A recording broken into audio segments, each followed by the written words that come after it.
So actually, big ADHD moment. I don't know if I told this story last time. What do you guys remember me talking last time about the lawyer, my Muppet lawyer? Who gave you up for Lent? Yeah, did I talk about how he came back? Yeah. No, I thought last time we heard about this was you were excited for him to come back. Oh, right. Okay. Yeah, he wasn't back yet. Yeah. Okay, so he came back. Yeah, let's go, He came back. Muppet All right. Lawyer. Woo, Muppet Lawyer's back. Kermit. I saw him. I was like, I led into it with, oh, so you gave us up for Lent again. And he's like, I've already been scolded. I'm forgiven. And I was like, forgiven by who? And Andrew was like, by me. And I'm like, come on, man.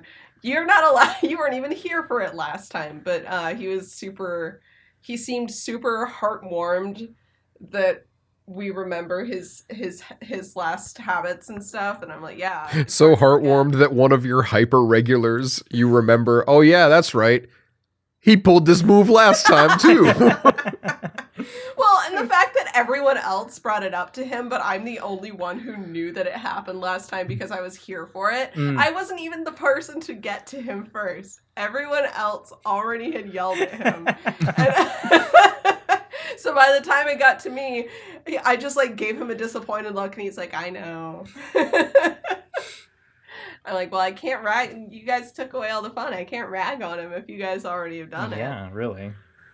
But it was bold of him to assume that just because one of us had forgiven him, that counted for all of us. God, no, yeah, that's absurd of him, really. Honestly. But yeah, he's back. I haven't seen him again since, but I figure that's just because we're late ships in the night, which happens with a lot of regulars. I got my hours reduced, which is really nice, but I have a lot of regulars come in and be like, oh my God, I feel like I never see you anymore. And I'm like, yeah, that's because you don't come in on the weekends, and that's why I'm here, losers. God, I'm not people here every day. are hyper regulars at work with me. They're like, oh, I haven't seen you in a while. I was like, I've seen you. I don't know how you miss me, but I see you every day. That's so funny. But instead, I'm like, oh yeah, they got me working different shifts. No. No. You just didn't notice me because you don't actually care. And that's okay. You don't have to pretend to care. Oh, right, yeah. Just a customer. Like, No, we're buddies, actually. oh. Best friends. It's one of your actual friends who just happens to also come into your work all the time. Back when I work at Home Depot, I legitimately made some friends who were customers. Oh my God, really? Yeah. Wow. This was I don't know way why, but back that when. feels like it does make sense. Yeah. Only because it's Home Depot specifically, I think. There's just something homey about Homey Home. about The the Home Depot. Depot. Yeah. Yeah. There's a reason they don't just call it the House Depot. Oh my God. Yeah. turn this House Depot into a Home Depot. I see. Yes, exactly. I don't have any customers right now that I feel like were customers before they were friends. I have some that are getting there, like some that I see outside of work. But yeah. Maybe some that are a little over familiar Mm-hmm. outside of work. Yeah. But most of them are like, I'm just really happy to see them when they show up, and if I saw them. And I did have that kid see me in Wegmans one time, and he was like, "You shop here?" And this kid's 6, and I'm like, "Yeah." He's like, "Why aren't you at work?" And I'm like, "'Cause it's like 6 p.m. We are closed. What do you mean? Don't you just live there though? Like That's literally It's the kinda like- tone he said it with. It's like when kids see their teachers out in the Yeah. real world. They're like, "You're not supposed to be here. yeah, this isn't where you're supposed to This is for me. This is my Yeah. grocery store." This is for regular people, Literally. not I can't believe you actually broke his tiny little 6-year-old brain already. yeah. Yeah. Oh my God. You know what? The Like other he day- had the veil like the shattered. I guess. Shattered, yeah. How do you shatter a veil? He You came in. freeze it first, I guess. Yeah, you freeze it Okay, first, yeah. and then you smack it on something hard. Yeah. He came in, and this kid, his dad paid with a gift card. And I was like, you have $34 left on your gift card. And the kid goes, "Did I ask?" And his Did dad you not says- want to know, buddy? Like his dad says, and I quote, "Dude, you can be funny without being rude." Nice. Good dad moment. That was one of those where I like laughed and then I immediately was like, I had to like turn the laugh into something mean. Right, yeah. And be like, you can't just laugh. We True. gotta stop recording. Or you guys don't have to, but we have to. Oh, Oh embarrassing. no. Major L. Ooh, at least I noticed before we got into the good part. That's true. We'll have a slightly quiet Nina for the quick intro. for the part, part where where I'm only talking Nina the was whole talking. time. Yeah, for that part. I'll be then able to we figure come it back out. in I'll turn real you up for hard that and part. strong. Yeah. With you all got some ghouls to gab? Because I got some ghouls to gab. I got ghouls. Why don't you gab us a ghoul? I'm gonna gab you a pair of ghouls. Because while I actually watched some good movies last week, over the last 2 weeks, I guess I should say, I watched 2 bad ones, and I want to talk about them. Oh, I want to hear about those. Y'all first, ever yeah. watched? Y'all ever see the Hitman movies? No. No, God, God, no. they're I bad. saw you talking Yeah, about this on really that's Twitter. why I haven't seen them. Yeah, it doesn't seem like they would be good. So I decided to watch the first one because I'm like, how bad could it be? How Sure. bad could bad be? I like the Hitman games. What year? Let's check it out. What year did this come out? 2007. Oh, it could be bad. It could be really bad. Oh, Yeah. you got no idea. I give it a 3 out of 10. Damn. Real bad. Okay. Not a single scene had a connecting line. It was just things kept happening and it just kept going. And I'm like, wow, this sucks. Wow. There's a point. Let me pull up my review because I quoted it at one spot. Okay. Agent 47 is cornered by 4 other agents who are sent to kill him, right? Sure. Mm-hmm. And they're all looking at each other, and looks around, he's like, they're all pointing their guns, and he's like, how about dying with a little dignity? And everyone looks around silently and nods. Everyone unloads their guns and sets them down, and pull out, each of them have 2 matching, like, wakazashis Oh my tucked in their suits. And now you have a 4 or 5 way sword fight Okay. in yeah. a subway. Yeah, this sounds like so it fucks. anyway, that I was thought you cool. said this movie was bad. That's the only good part of the movie. Oh.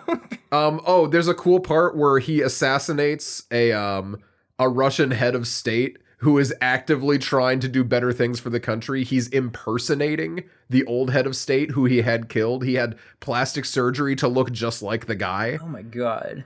And he's like, I was going to do good things for this country. Doesn't that mean anything to you? And 47's like, no, and kills him because he cut a deal with the CIA. And this is the triumphant end of the movie. The triumphant end of the movie is the main character cutting a deal with the CIA? It's absolutely insane. Jesus But Christ. What is this? Hulu the has Joker this fun movie from feature. the movie You may Joker? remember this. Oh my god. You may remember this fun Hulu feature from my last Ghouls I Gabbed, where Hulu will play a movie after your last movie you watched. Yeah, they'll just throw you automatically. something, yeah. Well, this time it threw me Hitman Agent 47, which is the next one. next one. Or This one was reboot? released in A 2015. reattempt? 2015? It's definitely like a reboot. Yeah. This one is rated lower, and I don't know why, because it is really so much better. Oh. And Nina came in for half of this one, I did. I saw the last half. and And? it was. I'm sure Nina would say, yeah, that wasn't great. It wasn't great. It felt like it felt like a mix between like the Jason Bourne movies and what someone who's never seen John Wick thinks John Wick is like. Yeah, Oh, no. but Because John Wick is exactly what you expect it to be. it really is. Mm-hmm. I But can't. without Keanu Reeves, Right. is it anything? Right. I really yeah. can't stress enough how much better this movie is, though, than the original. And I don't know why it's so canned versus the original. Because there was precedent for it sucking, right? I think it's because Timothy Oliphant's in the first one, and people like him. Do people like him? People kind of like him. But Ah, the nice okay. thing about the sequel is instead of having Hitman be our main character, Uh-huh. he's not our protagonist. He's our tertiary protagonist, sure. He's But down he's the not our list. main guy. Okay. There's Girl Hitman is our main protagonist. We don't know she's Girl Hitman at first. That's a spoiler. But and I think I'm gonna be brave and say I think that might be why people hate it so much is because Well, right, yeah. they just kind of messed around with the Hitman lore because it doesn't matter. But whatever. And it's It's dumb fun. Hitman's a side character, so he gets to actually be this like kind of intimidating force of death rather than guy who doesn't do things that Agent 47 would do and does do things he wouldn't do through the whole movie. Ugh. Like in Hitman 2007. Right. No consistency of character in that one. Yeah. Whereas in 2015, he actually just kind of shoots shit. It's fun. Okay. I like, and it's kind of like the beginning is literally exactly like the Hulk movie that is part of the mainline MCU versus the Hulk movie that is not part of mainline MCU. You know how that starts, and it's like, here's news clippings, here's a plot thing to catch us all up. You know, the classic 2000 stuff. Yeah. Yeah, except this was in 2015. You know what? I'm okay did with feel it. like a I'm 2000s fully movie. okay with it. It felt like a 2000s movie. I got jump scared by Zachary Quinto. Oh, he was in there. Except he gives like probably the worst performance of his life. Damn. It's, does. Oh no. All it's right. like someone said, you know how you acted when you were Spock and you had a reason to just like stone face the whole thing? And he's like, yeah. And they're like, do it again, but like not for a reason. There's no reason for you to do it. Damn. Yeah. It's funny. Oh, this is really funny. So we're watching it and the plot starts to happen and like one of the characters, they're like manufactured or whatever, and someone says to Zachary Quinto, you will never be like Agent 47. And I was like, oh my God, this is just like X-Men Origins Wolverine. when no, hear me out. This is just like an X-Men Origins Wolverine when they're like to Sabretooth, they're like, we can't put adamantium on your skeleton, it would kill you. Logan's the only one who can do that. Guess fucking what? This movie was written by the guy who wrote X-Men Origins Wolverine. Hugh Jackman? Oh no. Oh my God. So we look into it, and he's written a slew of awful movies, Oh, no. including the other Hitman movie. Oh, and then suddenly, same guy. everything slots into place. Yeah, he's the only carryover between the two movies. It's very funny. Why would they hire the same Everything- guy to write it? I think he, as one of the producers, I think you know. This is the I only think guy he made making this happen. Hitman movies happen, is what I'm hearing. Luckily, he stopped and hasn't done another. Unluckily, we're due for another if the timeline is consistent. It's been 8 Coming up years. on it, yeah. And one could drop any time now. Any moment. But yeah, no, you realize that, and suddenly all the shit dialogue is like, oh my God, it's just it like an sounds X-Men Origins exactly Wolverine. like X-Men Origins Wolverine. Okay. There's But even unlike- even the evil scientist is almost exactly the same. The plot point of, oh yeah, there's a titanium alloy weave that is injected as a liquid under their skin. That's why that guy's bulletproof. No. And Agent 47 isn't. Oh my God. I shit you not. Zachary Quinto is bulletproof because he has a titanium alloy weave. No part of that makes injected any under his sense. skin. How do you It inject a doesn't. I fucking can't. weave? I cannot A comprehend liquid it. cannot physically be a weave. Mm-mm. There's no physical No. way for that to. Anyway, What the It's, fuck? isn't it great? the reason I am a defender of X-Men Origins Wolverine. I think it's camp. I love It's it fun. dearly. It is. It's fun. Yeah. But this movie lacks all of the charm because it doesn't have Hugh Jackman. It doesn't have Will.i.am for some reason. A fun addition there. It doesn't have Ryan Reynolds as his debut as Deadpool. Yeah. Like It doesn't it's even have missing Dominic all of Monaghan, the- I assume. Doesn't It even doesn't have Dominic Monaghan Monaghan. either. And I love Dominic Monaghan so yeah, much. I like so him every time I see him. yeah, so or Lee Schreiber as fucking Sabretooth. Like there's Yeah. a lot of stuff that Origins has going for it. It A does. star-studded cast for a very middling movie. Very middling movie. That's why it's and camp. yet one of my favorite movies. But yeah, speaking of camp, I have a Ghoul to Gab. Yeah, let's go. You guys may know from things that I have said on this podcast that I don't really like Sam Raimi all that much. Yeah. What? I Yeah. do recall that. I I remember remember this. Yeah, you were just And like, I Spider-Man remember 2 is the worst saying- movie I've ever seen. I remember you saying that. Yeah, I did say that. I didn't say that. Well, you may recall that I said something to the tune of, I bet if I watched the Evil Dead movies, I would kind of get it because I feel like those are the Sam Raimi movies where he just kind of gets to do whatever and he's Right. not working with like a previously established like IP. I was so right. Oh my God. Yep. I loved much. Evil Dead 2. It's I so love- great, right? It's so fun. I had so much fun just letting it happen to me. Yeah. Fell in love with Ash almost immediately. What an asshole. He hits I it adore good him. early on in that one. He takes like time to really get into the character in the first movie. But in the second believe one, it. he just comes in and you're like, oh yeah, this dumbass is I'm like, really yeah, going this- for it. I love him. He's just Yeah. doing what he can, and oftentimes that's not a lot. Nope. So I really, really enjoyed that one. I don't have much to say about it because I need to watch Army of Darkness. This is like how good it got me. Now I'm like looking forward to Army of Darkness. That's like next on my list. And I want to watch Ash vs. the Evil Dead. Right. I'm like really pumped. It's got me. It's got its hooks in me. Oh, yeah. On the other hand, we also watched Evil Dead 2013. Yeah. Yeah. Which- How'd you feel about that one? I'm okay on it. This Okay. is one of those things where I told Noah I knew Cabin in the Woods was parodying all of horror, but I also knew that it was primarily parodying Evil Dead.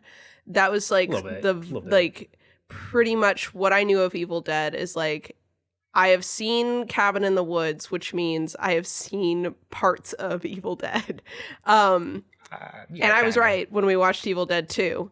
But with this one, it does everything that Cabin in the Woods did, but it does it with a straight face the whole way through. Yeah, kind of. And I just didn't like the inciting incident. I thought it was really forced. I thought even with the characters that they had already established, there were ways to get that ball rolling that wouldn't have been as like obviously like no one would do this.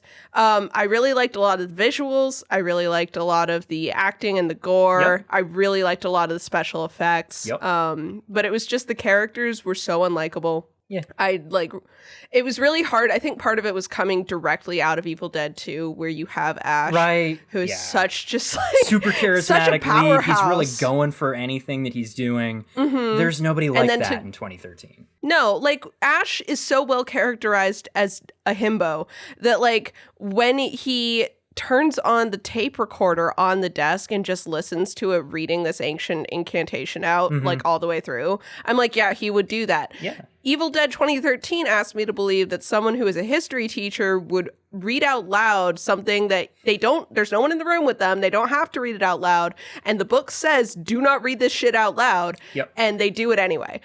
So I would like to share a moment that I had when I watched Evil Dead 2013, where I tweeted out, I don't Yeah. remember it exactly, but I was like, you expect me to believe a white man will pronounce an ancient dead language well enough to summon an evil spirit?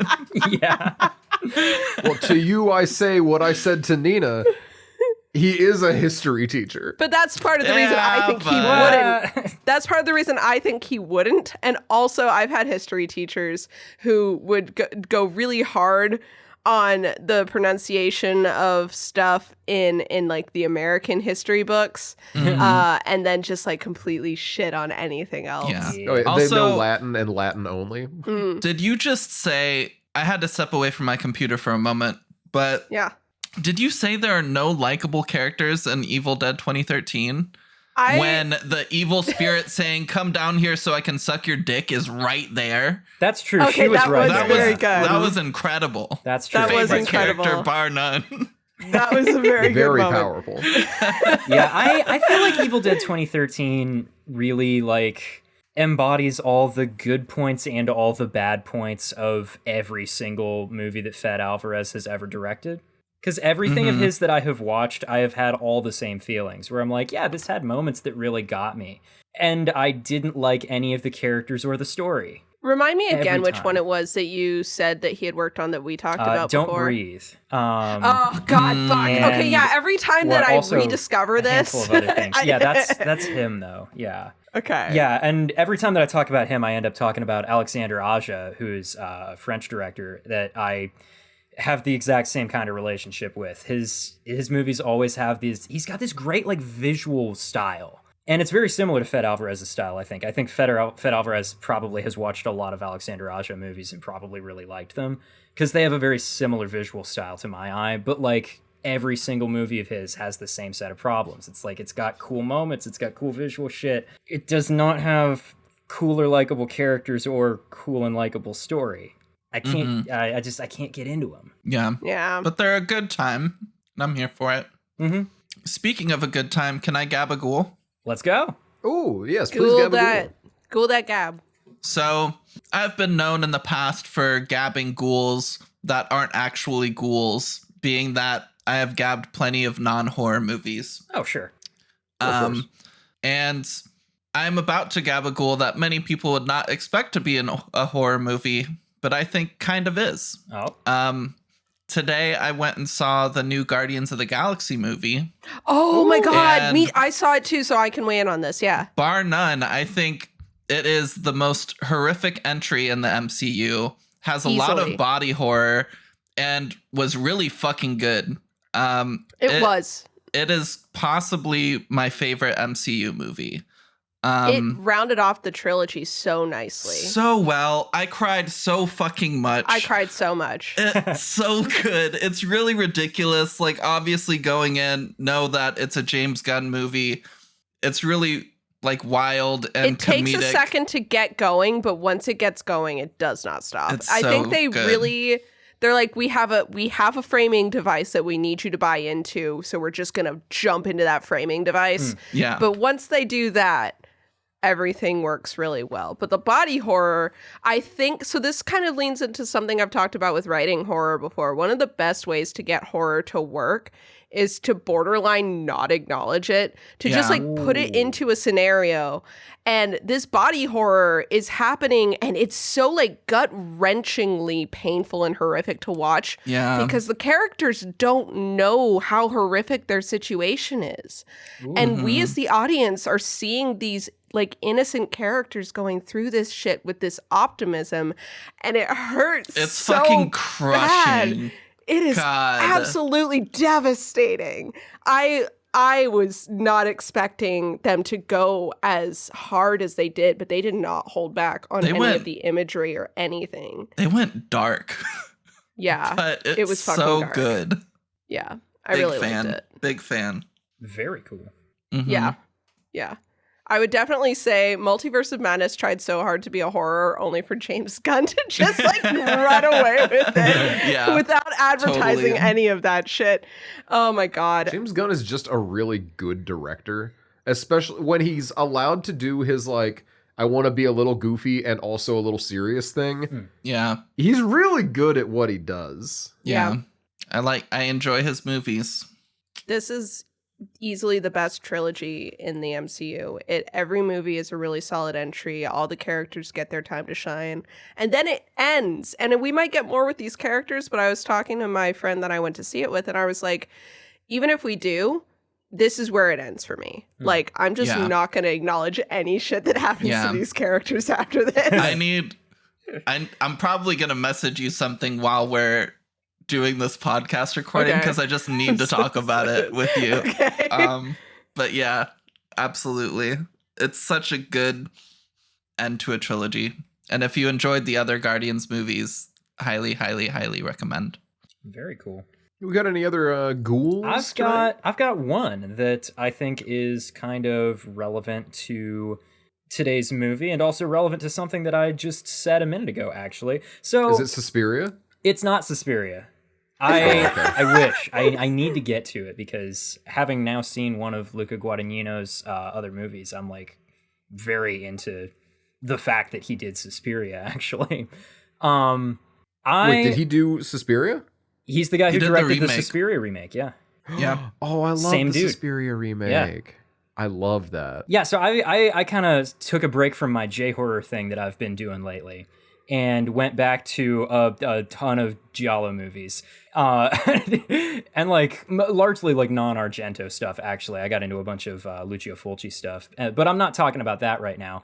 What I'm going to talk about is this movie called Knife Plus Heart, or Knife and Heart, however it's supposed to be said.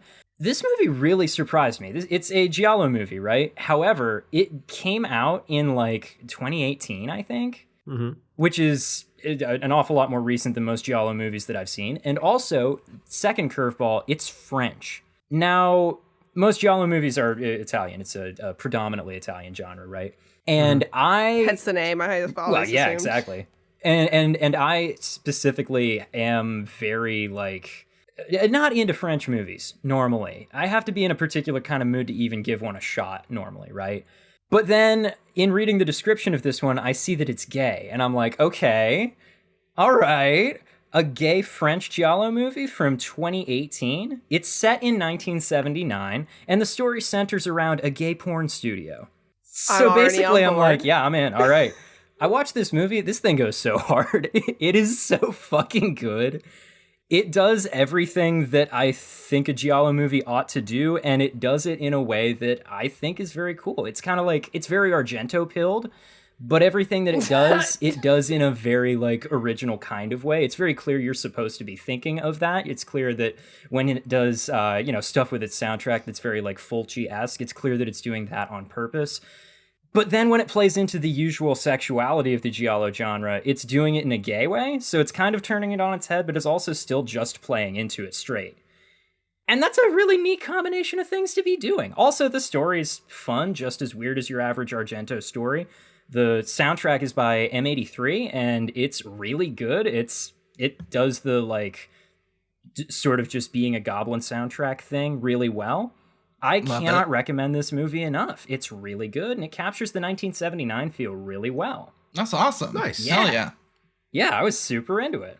I love that. I'm a big fan. Yeah. Tubi, of course. I was just about to ask, where did you see it? I watched it on Shudder, Shudder. actually. Even better, it's in HD on Shudder. Yeah. Yeah. I love Tubi, but if I can watch things it anywhere other than Tubi, I will do that instead. I'm so down to watch any gay horror. I was about to say more gay horror. I'm like, Nina, where have you been watching gay horror, you dumbass? You haven't. Oh, I have one more ghoul that Noah, Jeff, and I can gab. We watched VHS 94. 99. Oh, we did Or watch 99. Yeah, the three of us all watched VHS 99. That shit was fun. I liked it a lot. That shit fucked so hard. It's hands down the least scary VHS. Yes. And it's hands down the most fun Yeah. VHS. It was really fun. It was absolutely Every one of the perfect for segments. the context that we were watching it in, which was just the three of us having been hanging out and watching something to have fun. Yeah. The theme was executed on really well. Yeah. Everyone who was doing it very clearly loved the thing they were parodying or like kind of like, what's the word I'm looking for? Spoofing. Not spoofing, pastiche. but like Emulating. yeah. Anyway, the point is, it was really good. Yeah. I was gonna say something specific, but I don't know the word for it. But yeah, no, it was really good. There's all the shorts were good. Lampooning. I think lampooning. Mm-hmm. I think all of the shorts were really good. I didn't have any that I hated. I had one that was kind of meh for me, but it only got meh after like the like 1/3 because there's like a 3-act story. Yeah. And the first section parodies like those kid game shows that there used to be, and that was so good that it's like still worth the watch. Absolutely. And I liked it a lot. Yeah. It just kind of like started meandering at the midway point and became one of those kind of like films where like the point is that a lot of gross shit's happening. And It it's was Yeah. the most classic VHS ending. Yeah. Yeah, really, yeah. But the opening was flawless, so I 100%. like literally I could not even be mad about it, the rest of it. I'm really excited to introduce Nina to VHS 94 soon. Absolutely. But does yes. VH94 have Mabel? Because Mabel It was It not does like not Mabel. have Mabel. That's a distinct advantage that 99 has over 94. Mabel, yeah. There's a lot Mabel, in my 94 beloved. that I really, really liked, though. I'm looking forward to watching 94, and then I'm looking forward to having seen all of the VHS movies and being done. Until the next one comes out. Yeah. I feel like it's And I'm sure it'll be inevitable, good. but- Actually, it's been an upswing, so I'm sure that it'll be good as well. Yeah. But yeah, that's the last ghoul that I could think of. Does anyone All else have any other ghouls? No, I say we get into the main body of the episode now. Cool. You motherfuckers! You said you were gonna gap Evil Dead Rise, and then you just stonewalled me after Evil Dead. That's fine. We don't have to do it. But I I was waiting forgot. for Jeff to do it. I was waiting for Jeff to do it. You forgot? Honestly, this is so much funnier now. Yeah, absolutely. Okay. I'm sitting here thinking, I every forgot that I time was I'm like, gonna Jeff, mention do it. you have a gab? Uh. And I'm like, Evil Dead, Evil Dead, Evil Dead. And And I'm Jeff's just like, gay giallo French movies. porno. Fucking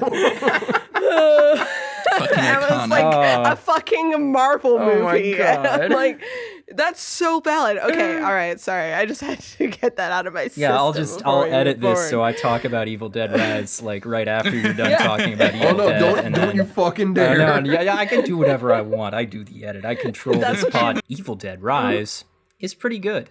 Yeah, I saw it too. I really enjoyed it. I'm surprised I Fuck didn't you. talk about it before. But yeah, Yeah, I it really saw it seems like like we when it would've came talked out, about and it. really, really great time. Yeah. Pretty creepy. Yeah, super Lots into of it. Wild stuff happened in it, and I was a big fan. Felt like it played around with all the typical like events and themes of your average Evil Dead movie in a new setting without like losing a lot of the like isolation feelings and stuff. I thought it was really cool how they did that. Mm-hmm. Neat stuff to play around It's with. really cool. But I don't want I to get feel too like bogged Scream down did in the that recently details. too. But yeah, no, let's not get too bogged down in the details. Okay. Okay. I can't believe I forgot to talk about it.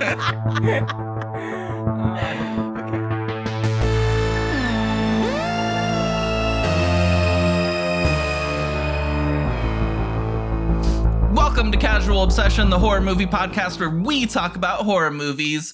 Thank you so much for joining us. We really appreciate it. My name's Emma, and with me today is Nina, Hi, I'm Nina. Noah, Hi, I'm Nina. Jeff. Hi, I'm Nina. Cool. Perfect. Incredible. Well, today we are talking about Bones and All, a movie that came out in 2022, so pretty recently. Fun little time. Short synopsis, really quick. It's about cannibalism. What? No way. Yeah, surprise, surprise. The story follows a character named Marin, and she's like an 18-year-old cannibal girl in a world much like our own, but has people who are kind of predisposed to cannibalism. And it's like this ache that they have to quench every once in a while. And so her father has kind of taken her and moved her around the United States constantly as she's grown up, trying to flee from her having attacked people or bitten people. And then eventually she does it again, and he's like, I'm done. I can't do this anymore. He leaves. And so it's her venturing out into the world on her own, trying to figure things out. And along the way, she meets some other cannibals, and, you know, it's a real fun time. It's Hell really yeah, it is. interesting. Yeah. Also, the cannibals definitely gave me a similar vibe to the True Knot and Dr. Sleep. Oh, 100%. Yeah, that It's makes because sense. they're all eccentrics. True. Mm-hmm. Absolutely. Noah, could you tell me a little bit about how this movie was critically received? I got so much bad news. Well, I mean, critically it was received well, right? I think critics have kind of liked it. Critically, it was well received. Killed on the festival circuit. Oh yeah. No, the festival circuit loved this. Unfortunately, the trailers really build this as a much bloodier slasher-esque movie and not really as heavy romance Did they? as that's what I thought. It made me. It looked like a cannibal romance to me, not much of a slasher. Well, the vibes I always had gotten off of it was that it was going to be like kind of a bloody fight time with a little bit of romance, but a lot of like horror. It was a horror movie, of course, but more like I saw one Combat trailer We for must have this seen movie, different so trailers, I think, because I felt like the trailer Maybe I saw I- build this shit perfectly. Like, well, I don't know. Regardless, it killed in the festival circuit, and it really just didn't do well. I mean, Jeff, didn't you say it was released the same day as Knives Out? it was Glass like Onion, yeah. it was like Glass Onion. the same weekend, yeah. Also, Strange Yeah, and World that's like- and Devotion, which I And didn't that's hear such a anything shitty about, time but- to release movies in the middle of December around Christmas time. That's not a good Kinda. time to release something. Yeah. I think this would have done better as a January release. Horror movies tend to do well in January. Yeah, it had But a. then it would have had to But- compete with Megan and Well, And that's Scream. And true. Scream. Yeah. And it would Wouldn't not wanna have do that. competed well. But regardless, that's not the point. The point is, we got a 6.8 out of 10 on IMDb and 82% on Rotten Tomatoes, a 74% on Metacritic, and a 3.7 out of 5 on Letterboxd. And I have so much good news. Oh, good we have news. something from Twitter Brandon for this one. Yes, let's go. We finally got Oh. Twitter Brandon back. Hi, Twitter Brandon. welcome How you back. doing? And the review was just an animal looking for a home. Heart emoji. What the fuck? yeah, okay.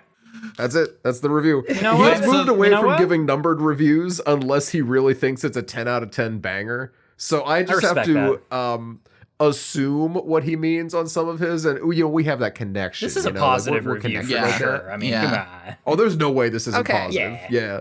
This is definitely positive, and it definitely makes sense to me in an abstract way. Yeah.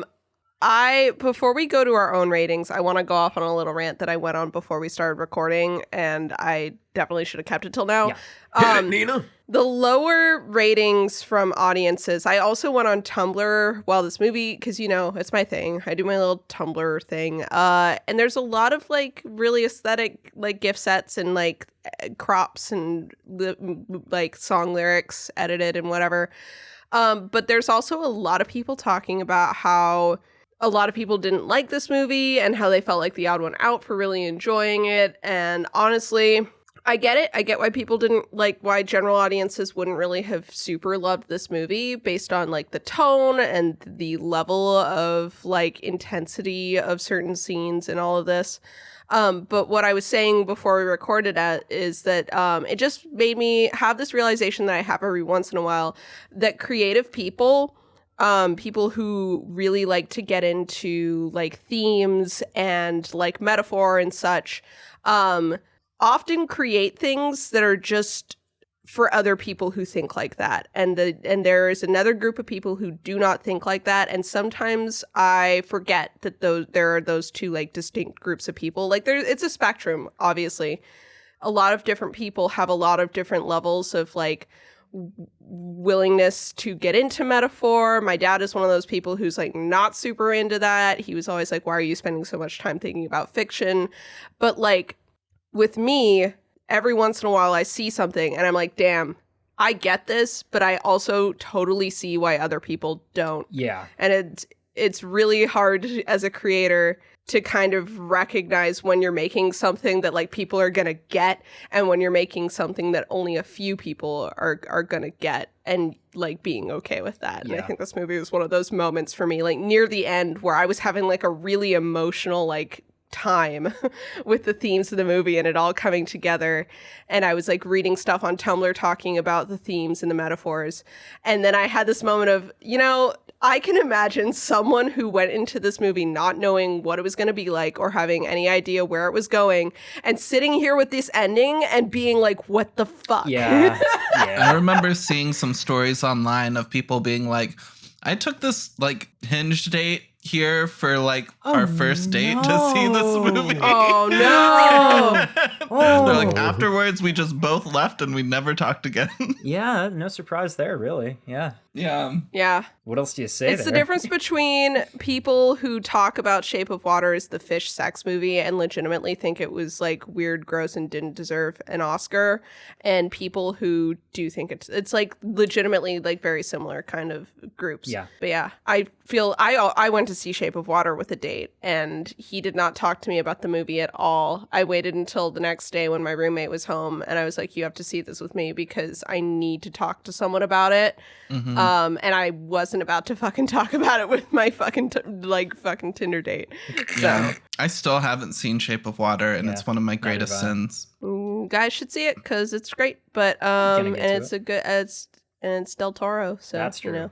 But yeah, anyway, I've given a long spiel about how I feel about this movie. Yeah. So now I'm gonna give a number rating about how I feel about this movie. Okay. Yeah. And my number rating is a solid 8, I think. Okay. I really, really, really liked this movie. But I don't think that I don't think that it hits certain things that I really look for in movies, which is like a certain level of like warmth. This is not a super warm movie.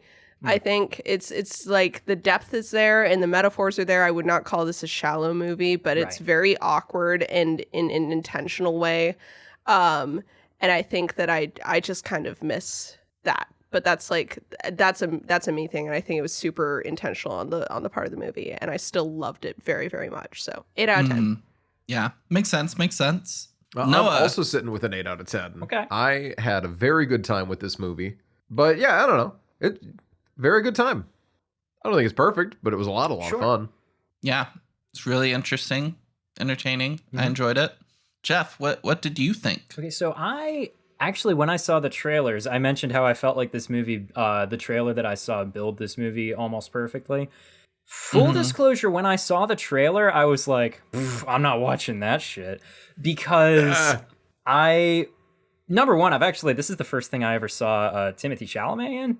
I didn't like him because I had never seen him in anything. I'd only seen like pictures of him.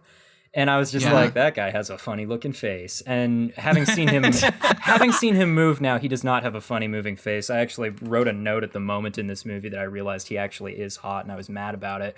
Oh, me too. No one tweeted at that moment as well. Frustrating. I'm so mad that Tim Dune turns out he's a good actor in addition to being hot. See, for me, I never had any doubts that he was probably a good actor. I was just like, I look at him and I'm like, I don't see why anybody thinks he's hot. Then I watch this movie and I'm like, fuck, I get it. God damn it. Yeah. See, I had seen him in Don't Look Up, in which he plays I was talking to my coworker about this. She is very, very against cannibal movies, so I almost started having a conversation with her about this movie, and then I stopped myself. But I was like, oh, it's one of like 2 movies I've seen Timothée Chalamet in, and she's like, I also don't get it. Haven't seen many movies with him in it. Does he do the same performance for both characters? And I'm like, I have to say no, just because the scripts were so different. Because Don't Look Up is aggressively natural improv dialogue, and then this movie is aggressively unnatural stilted dialogue. Yeah, so this movie's Italian as all hell. It is. There is no comparison. But I do think, again, like, there was a part of me who looked at him, and I never thought he was not a good actor, but I definitely thought more along the lines of, he's probably a good actor, but I'm never going to watch one of his movies and find out. Yeah. And I was wrong. Did none of us watch Dune? No. I'm going to very soon because I want to see the second one in the theater. But yeah, the second one is like, people are like, the second one's the exciting one. That'll be really good and fun. I started to watch my watch dad, so I'll watch it. Yeah, I started to watch the first one, and I got like 30 minutes in, and it's very slow paced. Yeah. And so I was like, Isn't it like 7 hours long? It's like 3, I think. Yeah. But it's the way the book I was like, written I'm as not well. in the right headspace to watch this right now. Yeah. I was like, I'm interested. I want to watch, but I need to be in the right headspace. That's and what I has just haven't kept been. me from watching it as well. Is I'm like, I know it's going to be a lot, and I need to be prepared for that. But I gotta get to it. Okay, anyways. Yeah, for sure. You're going to talk about the movie. Meandering toward my numerical rating here. So yeah, I basically, having seen that it's a cannibal romance from the trailer, I was like, well, all right, those are 2 things that I'm not really interested in, because cannibal movies really catch me in a way that I don't normally enjoy. That's why I had such a hard time with Fresh. The way I was like, yeah, this is a really good movie, and I hope I never have to watch it again, because like, God, Fresh bothered me in a way that most movies do not. Oh my God. So this one, I was just kind of like, more cannibal stuff. Great. I don't want to watch that. And then I was like, plus it's a romance. I don't really go in for romances all that much usually. Then I sit down. Hell yeah, brother. Yeah, then I sit down and I start watching it. And I'm like, oh my God, this is great. The whole way through, like the whole first like 20 minutes, I'm like, this shit is Italian as hell. And I don't know if I'm thinking that just because I've been watching so many Giallo movies or what. But then I look it up and I see Luca Guadagnino is an Italian director, and he's the one who made this, and he's also the one who did the Suspiria remake. So I was like, oh, the Argento vibes that I'm picking up are like probably intentional, actually. Intentional, yeah. And from there, I was like, you know what? Trent Reznor did a great job with this score. I kind of fucking love this movie. It was so good. I'm giving it. This was Trent. This was Trent Reznor and Atticus I Ross. also was going to play it so cool. I was going to play it so cool and pretend I already knew, but I didn't know. No, I didn't know. Yeah, I went into it and like 10 minutes into the movie, I looked it up because I was like, who the hell did this? Because this is so good. And then I saw it was Trent Reznor, and I was like, yep, that's it. Oh man, my streak continues. I am on such a 9 Inch Nails kick, so that just kind of adds to it. Thanks, Trent. Yeah, love you. Thanks, Fuck, Trent. good We soundtrack, appreciate and I'm going to you. talk plenty about that later on as well. So to the numbers, I give this shit a 9. It's really fucking good. Hell yeah. I loved it. Not perfect. Yeah. There's stuff that prevents me from wanting to give it a 10, but I want to give it the most favorable review that I can. I fucking love this movie. Unexpected. Yeah. Yeah, I'm so happy. I'm really, really glad. I love this. I had this thought as we were building this up because I was just like, interesting with every review that Nina and I gave. And it would be so funny for Emma to just review bomb the shit out of this with like a 2 I fucking hated out this of movie. nowhere. I picked this movie because I I knew was like- you all would like it, and I hated it. No, so generally speaking, when I pick a movie for the podcast, sometimes I'll watch it beforehand to see if I think it'll be like good for a podcast episode. But a lot of times, especially if it's a newer movie that I've heard good things about, Right. I'll just be like, let's do it. Yeah. And that's kind of what this fell into. I hadn't seen it before.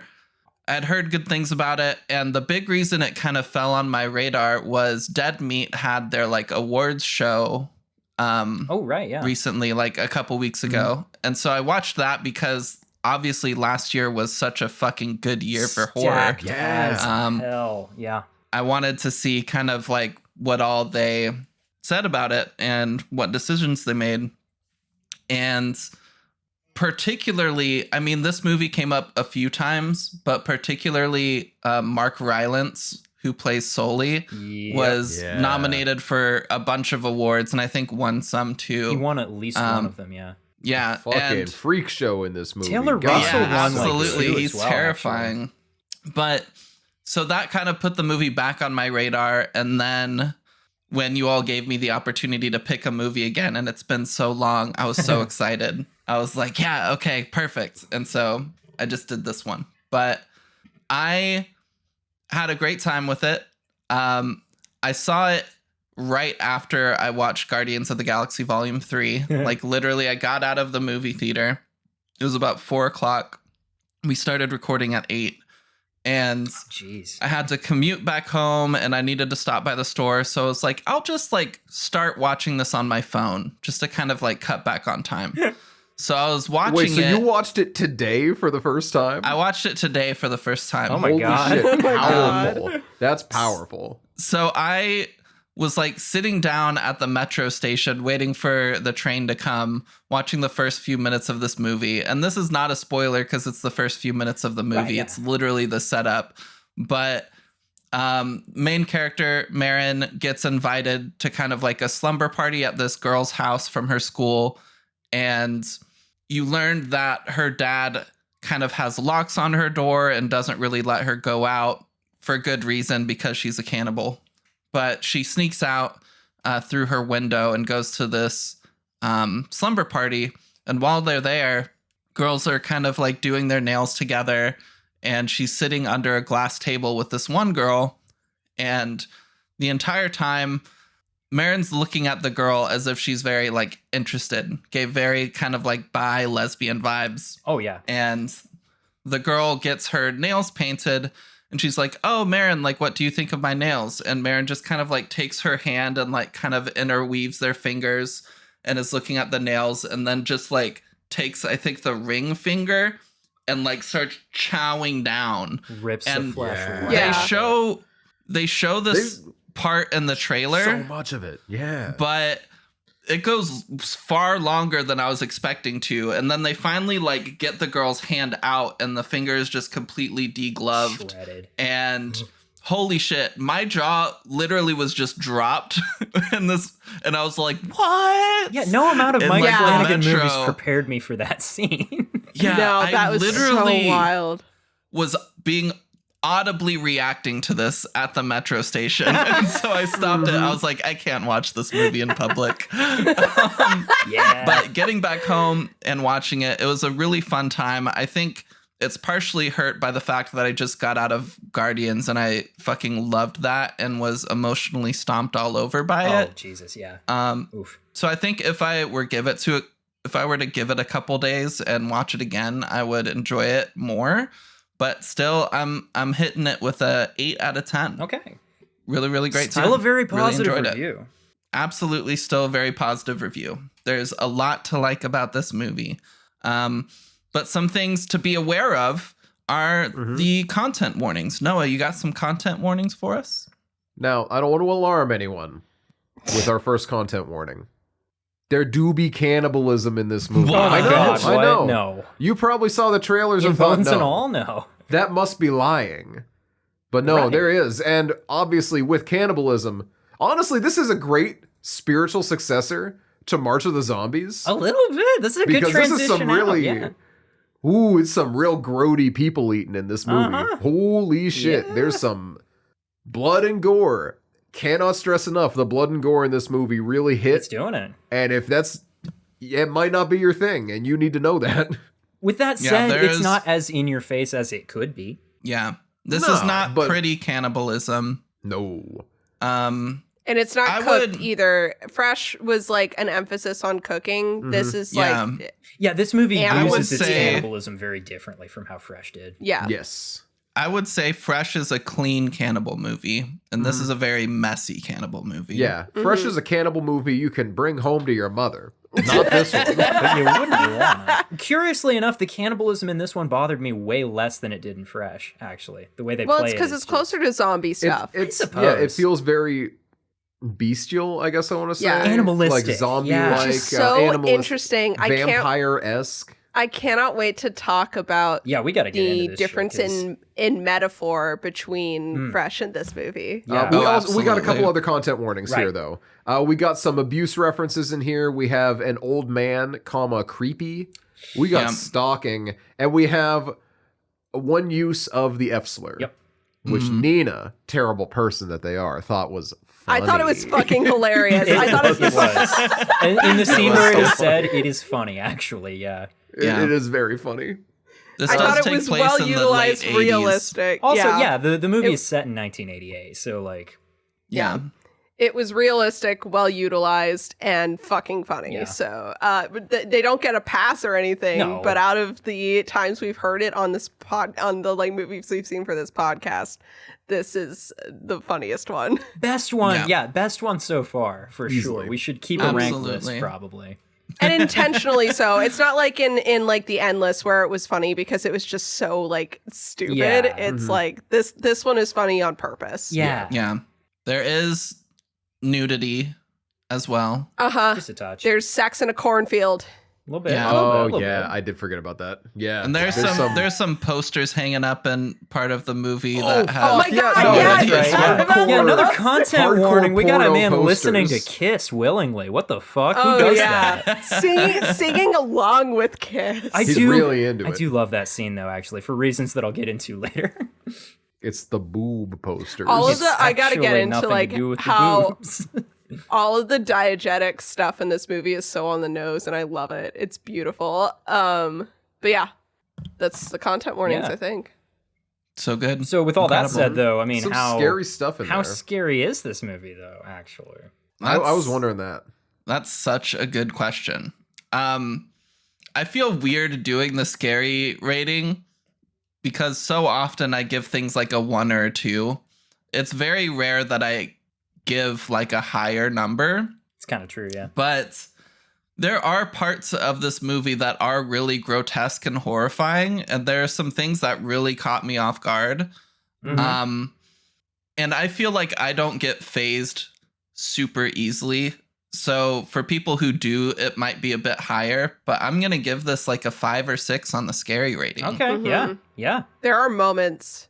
I didn't Yeah. have nightmares or anything, but there are moments that like really stick out to me as Yeah. hitting just as hard as they were supposed to. Yeah, this There- was a Three there are some- Simpsons wind down for us. Whoa. Oh yeah. That's Nice. half the length of the movie. So for one, I love that as a scary rating. How many of like episodes, how many of The episodes Simpsons of The does it Simpsons? take you?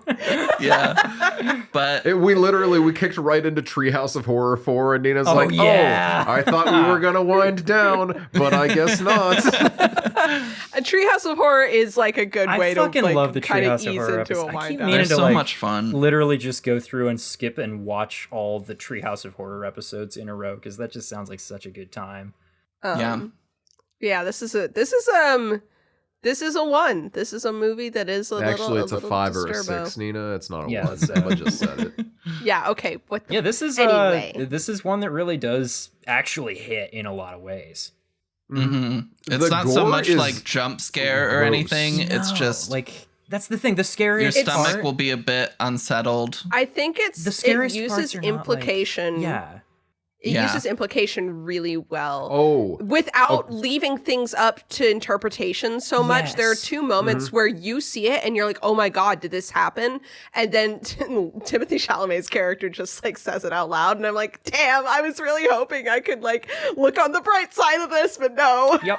Yeah. So this is a light spoiler, but I'm not going to get into too many details on it but there's this at the end of the movie. There's a chaotic mess of a scene happening, and it's really messy, and you can tell no one here is having a good time. And then it really abruptly cuts. Yes. And you get yes. 3 outside establishing shots Silent. where you get to see everything is silent, everything's doing well, you're on a college campus, people are walking around having a nice day, cuts back to the apartment real hard, Yeah. and nothing is good all Yeah. over And the again. music is like blasting ooh, again, man. and Trent. God, That was wild. the use of music cutting in and out, because there's a few scenes of establishing shots of that style throughout this movie where things just get really there's quiet. a couple, yeah. And you get to see what's going on. And then it comes back to the actual like thing that's going on, and everything starts up again. I love these it. weird little Yeah. asides that keep the uncanny energy of this movie really It's so kicking. atmospheric. Yeah. Right. And I my loved favorite it. part is that the scariest stuff in the movie is never a surprise. You see it coming every single time because the movie is And so you are good you're like, no, at telling you no. things without telling you them yet. Yeah. I would say I feel like one of the creepiest / scariest moments was a bit of a surprise, but we can. We'll get to it. Okay. I can Okay, I'm get looking more forward into to that. hearing it when we get there. Yeah. But I feel like every once in a while in our podcast episodes, as we discuss something, I'm like, actually, I like this movie way more than I initially rated it. Yeah. And I feel like this is going to be one of those movies. Potentially. But we're going to jump into our spoil summary. Wikipedia actually has a pretty good spoil summary. Oh yeah, I saw that. And so I'm just going to read from that. yeah. It's a few paragraphs, so please excuse me as I just do some reading. In 1988, Virginia, teenager Marin Yearly sneaks out to attend a sleepover with her classmates where she bites through a girl's finger, partially severing it. When she returns covered in blood, her father, Frank, swiftly relocates them to Maryland. Shortly after Marin's 18th birthday, Frank abandons her, leaving behind some cash, her birth certificate, and a cassette tape. On the tape, he recounts the story of Marin's first cannibalistic episode, where she killed her babysitter at the age of 3. As similar incidents continued to occur throughout the years, although Frank helped his daughter evade consequences, he grew increasingly anguished over her apparent lack of remorse. He ends the message by stating his hope that she will someday learn to overcome her urges. Marin decides to head to Minnesota, which is listed as the birthplace of her mother, Janelle, who left when Marin was an infant. She's approached at a bus station in Columbus by Soli, an eccentric man and fellow eater, who teaches her that their kind can identify one another by scent. He leads her to a house wherein the owner, an elderly woman, is near death. Though conflicted at first, Marin awakens to find Soli devouring the woman's corpse and joins him. Soli expresses interest in taking Marin under his wing, but she flees the house soon after. While shoplifting supplies in Indiana, Marin defends a woman from being harassed by an intoxicated male customer. A young man named Lee antagonizes the customer, baiting him into leaving the store. Marin later spots Lee outside, having just fed off the man. Stealing his victim's truck, Lee offers to bring Marin along, agreeing to help her find her mother after they spend the night at the man's vacant house. As they embark on a cross-country road trip, the two fall in love. During a brief stay in Lee's hometown in Kentucky, Marin notices his unwillingness to disclose certain aspects of his past, such as his father's absence and the reason why Lee avoids being spotted around town. His younger sister Kayla, who is unaware of his true nature, chastises him for his constant departures and unannounced arrivals. As they set up camp one evening, Marin and Lee are approached by what appears to be another pair of eaters, Jake and Brad. However, Marin is revolted when Brad discloses that he does not share the other's cravings, instead choosing to engage in cannibalism. Lee is taunted by Jake, who also talks about the intensity of consuming a body in its entirety, though Lee and Marin are skeptical that such an act is even possible. Unnerved, they drive away once the men have fallen asleep. After Marin expresses hunger during a stop at a local carnival, Lee cruises a male booth worker, luring the worker outside into a cornfield. Lee slits his throat while Marin watches before inviting her to join him. Once the couple has feasted on the body, they drive to the man's address and discover their victim was married and had a family, leading to an argument where Lee tries to dissuade Marin from her guilt, defending their urges as an escapable part of who they are. Marin is able to locate the home of her maternal grandmother, Barbara, who had no prior knowledge of her existence. Barbara informs her that Janelle, her mom, who she and her husband adopted at birth, voluntarily admitted herself into a psychiatric hospital in Fergus Falls several years before. Marin then finally reunites with her mother, who she's shocked to find has self-cannibalized her own hands.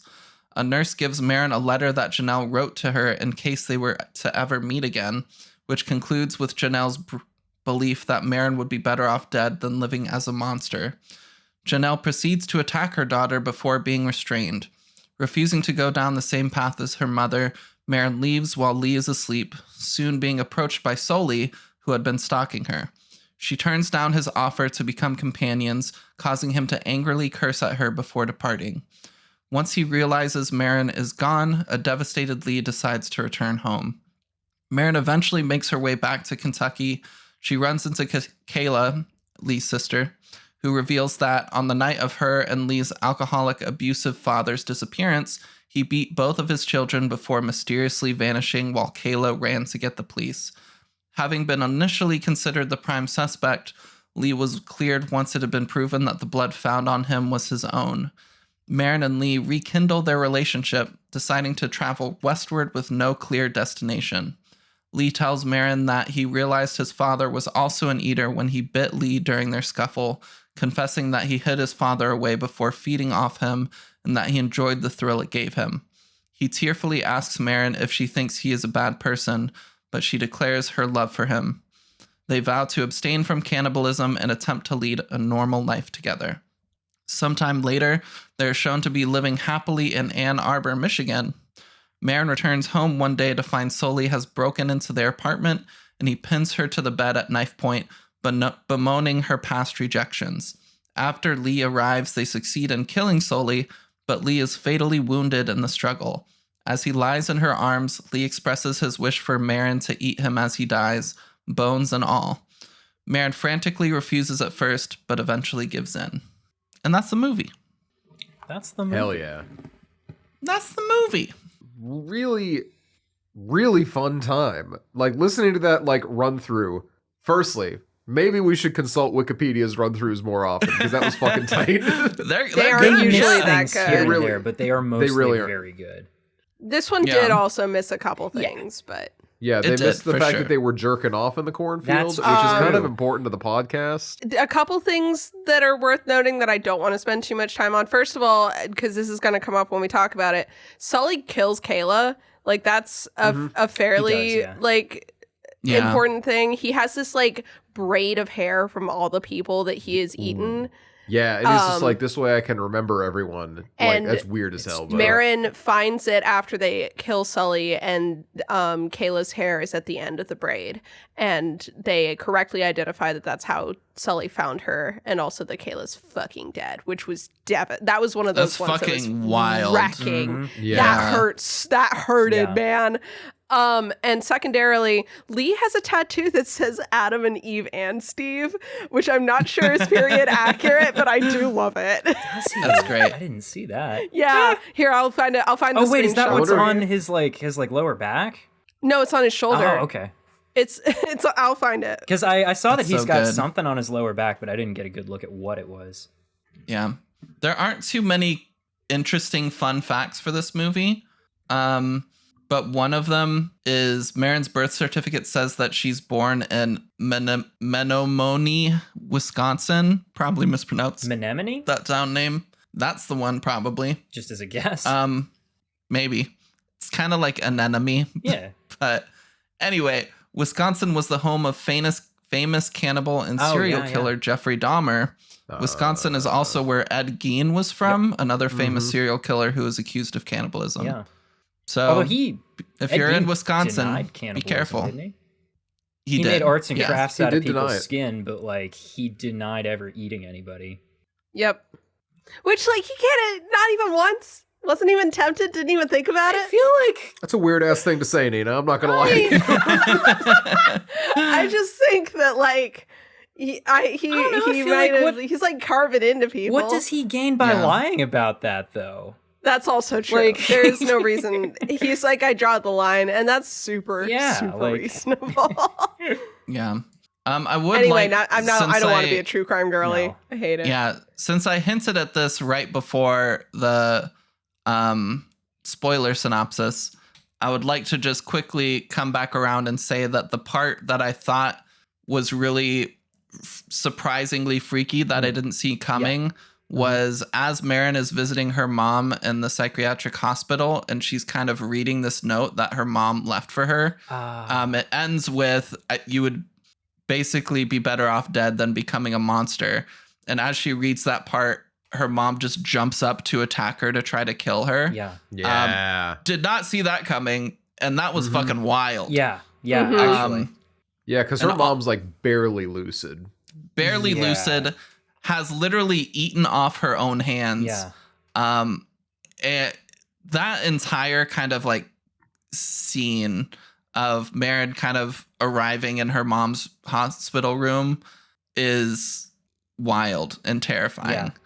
Yeah. Very freaky scene for sure. Yeah, no, it was really well done. Like everything makes sense for every character. Specifically, like when it happened, I hadn't seen it coming, but the moment it was happening, I was like, oh shit, like no duh. Yeah. Yeah.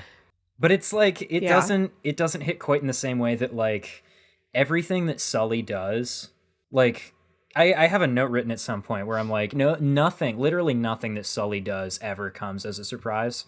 As No. soon as you get to And know I him hate as a that. character, everything he does, you're like, yeah, there he goes. I love He's so fucking creepy. Yeah, it's so good. I read a thing that the director was saying that Luca Guadagnino was saying about working with Mark Rylance on that character. Apparently, they like sat and really worked on how they were gonna do Sully, and all the effort shows for sure, right? Because like what they were No, he's thinking, easily the best character in the movie. what they were, I wouldn't say easily. All the characters were very all the good. characters No, are but really he good, feels but- like the most like he He's feels so like you fucked picked up. him out of a different established story and just popped him in. yeah. Okay, so Because he's just like, do you want to hear what they were thinking on the way into him? Because Oh, yeah. I actually found a direct quote that I can read to you here. holy shit, we got a direct quote. Yeah, okay, here we go. When I spoke to Mark Rylance about the character, we both agreed that we had to be seeing this movie also through the lens of Sully. We could see the movie as a movie about a man who has been alone for so long that he doesn't know how to find contact again, but he needs it. And that's sort of like this heartbreaking desperation that he's going through. So we gave him Yeah. the way this is phrased is a little bit odd. So we gave him so many solid motivations and real qualities that belong to something that we know we can justify, so it didn't come across as just a villain, but as someone more fleshed out and more rounded. And of course, Mark is one of the greatest actors of his generation, so what can you do? You work with the best. Love to hear Yeah, directors yeah. praising actors, for one thing. I hate when... It's always So I hate when they nice. don't give credit where it's due, and I love hearing of directors like working collaboratively with their actors. Okay. So Mark Rylance. Yeah. I've only seen him in one film, I think. And Yeah, I don't think I've seen him in anything else, but I'm I've gonna seen him in check. one film, but if I'll give everyone a sec to look at his filmography if they want to, so that you can guess which one it I was. do actually know which one it was because you said you mentioned it earlier. Did I? Maybe I've seen him in more than Because one. it's also a movie that he was in Don't Look Up as well. He was Yes, also yes. in Don't He was Look Up. also in Yeah. Don't Look Up. Is that that is not not what the you were movie talking- I've okay. seen him in. No. Oh my god, Ready Player One. It was Oh Ready my Player God, One. it is Ready Player One. He plays Noah knows this character because we listened to I'm gonna do a podcast rec. We listened to 352 Pages We'll Never Get Back, which is by some of the guys who worked on fucking riff tracks in Mystery Science Theater. Oh. But the 352 pages in question is the length of Ready Player One. No, it's a podcast made as a dig against that book that has grown into something it has else. grown into something Nice. else. But Kind of like Kill James Bond in that way. Exactly. Kind of. Exactly like that. So he plays the founder of the company that made the virtual reality. And in the book, there is not this subplot, but in the movie, this character kind of has this weird fucking nice guy, like fucking Tony Stark and Pepper Potts, but then Happy Married Pepper thing going on, where he's like got this crush on this girl, and he's kind of like, he's this super sweet, smart guy. He was so nice, but she just had to go for the asshole or whatever, kind of a thing. But like, he was pretty similar in that one, which unfortunately for the way that that character was written came off as like some pretty heavy autism coding. That's not present in this one. I think this character's a lot better written. Oh, yeah. And a lot, the desperation for human contact comes through in both characters, but in this one, when we get to the end and she's like, I thought you said you don't kill people. And he says something to the tune of, I was fucking lying. It's so interesting because he was lying to get her to stay with him. Uh-huh. I love that. It makes so much sense. Yeah. Just like I assume he was also lying about his rule against eating other eaters, right? Mm-hmm. Because To make her feel safe. Yeah, I get the impression It's he so well was done. planning on eating her and Lee, probably, right? At the end At the there, end? I would think so. At the Yeah, end, that's for the sure. impression I Yeah, got. after he had been slighted. Which is Right. so interesting because Lee says that people have rules. Mhm. But he kind of just was like, yeah, it's a thing that people have. Like, he never like really specifies what his are or anything, Yeah. or uses them to like put her at ease or anything, which is really interesting. Mhm. You can kind of get the idea of what some of his rules might be as we get to know him, but it's such an interesting version, which brings me to, and I'll like, this is something we can get in more later. This movie, specifically, this movie is based off a book. Yeah. And from what I can tell, the metaphor in the book is a lot more tailored to be more obvious, but cannibalism is a metaphor for like love and like that kind of desperation and like the messiness of it. In the movie, people pointed out that it could also be a less succinct but still very present metaphor for queerness. Yeah. Because all of the queerness is movie specific. Right. Obviously, Lee is extremely bi. Marin feels bi-coded. So like that is present in the movie as well, and that's very interesting compared to Fresh, which keeps cannibalism very clean, and cannibalism is a symbol for like the commodification of women's bodies. So it's really interesting to see how that same thing was so well written as a metaphor for both of those things, specifically with Sully and Lee. Right. Yeah. I think. Yeah. I saw in a video, and I haven't read the book, so I'm kind of going off this video, but they were saying that in the book, it's a lot more kind of stated that Marin only gets the itch to cannibalize or like attack somebody once she's become infatuated with them. Oh. And that plays into the first scene where she bites the girl's finger off like really, really well.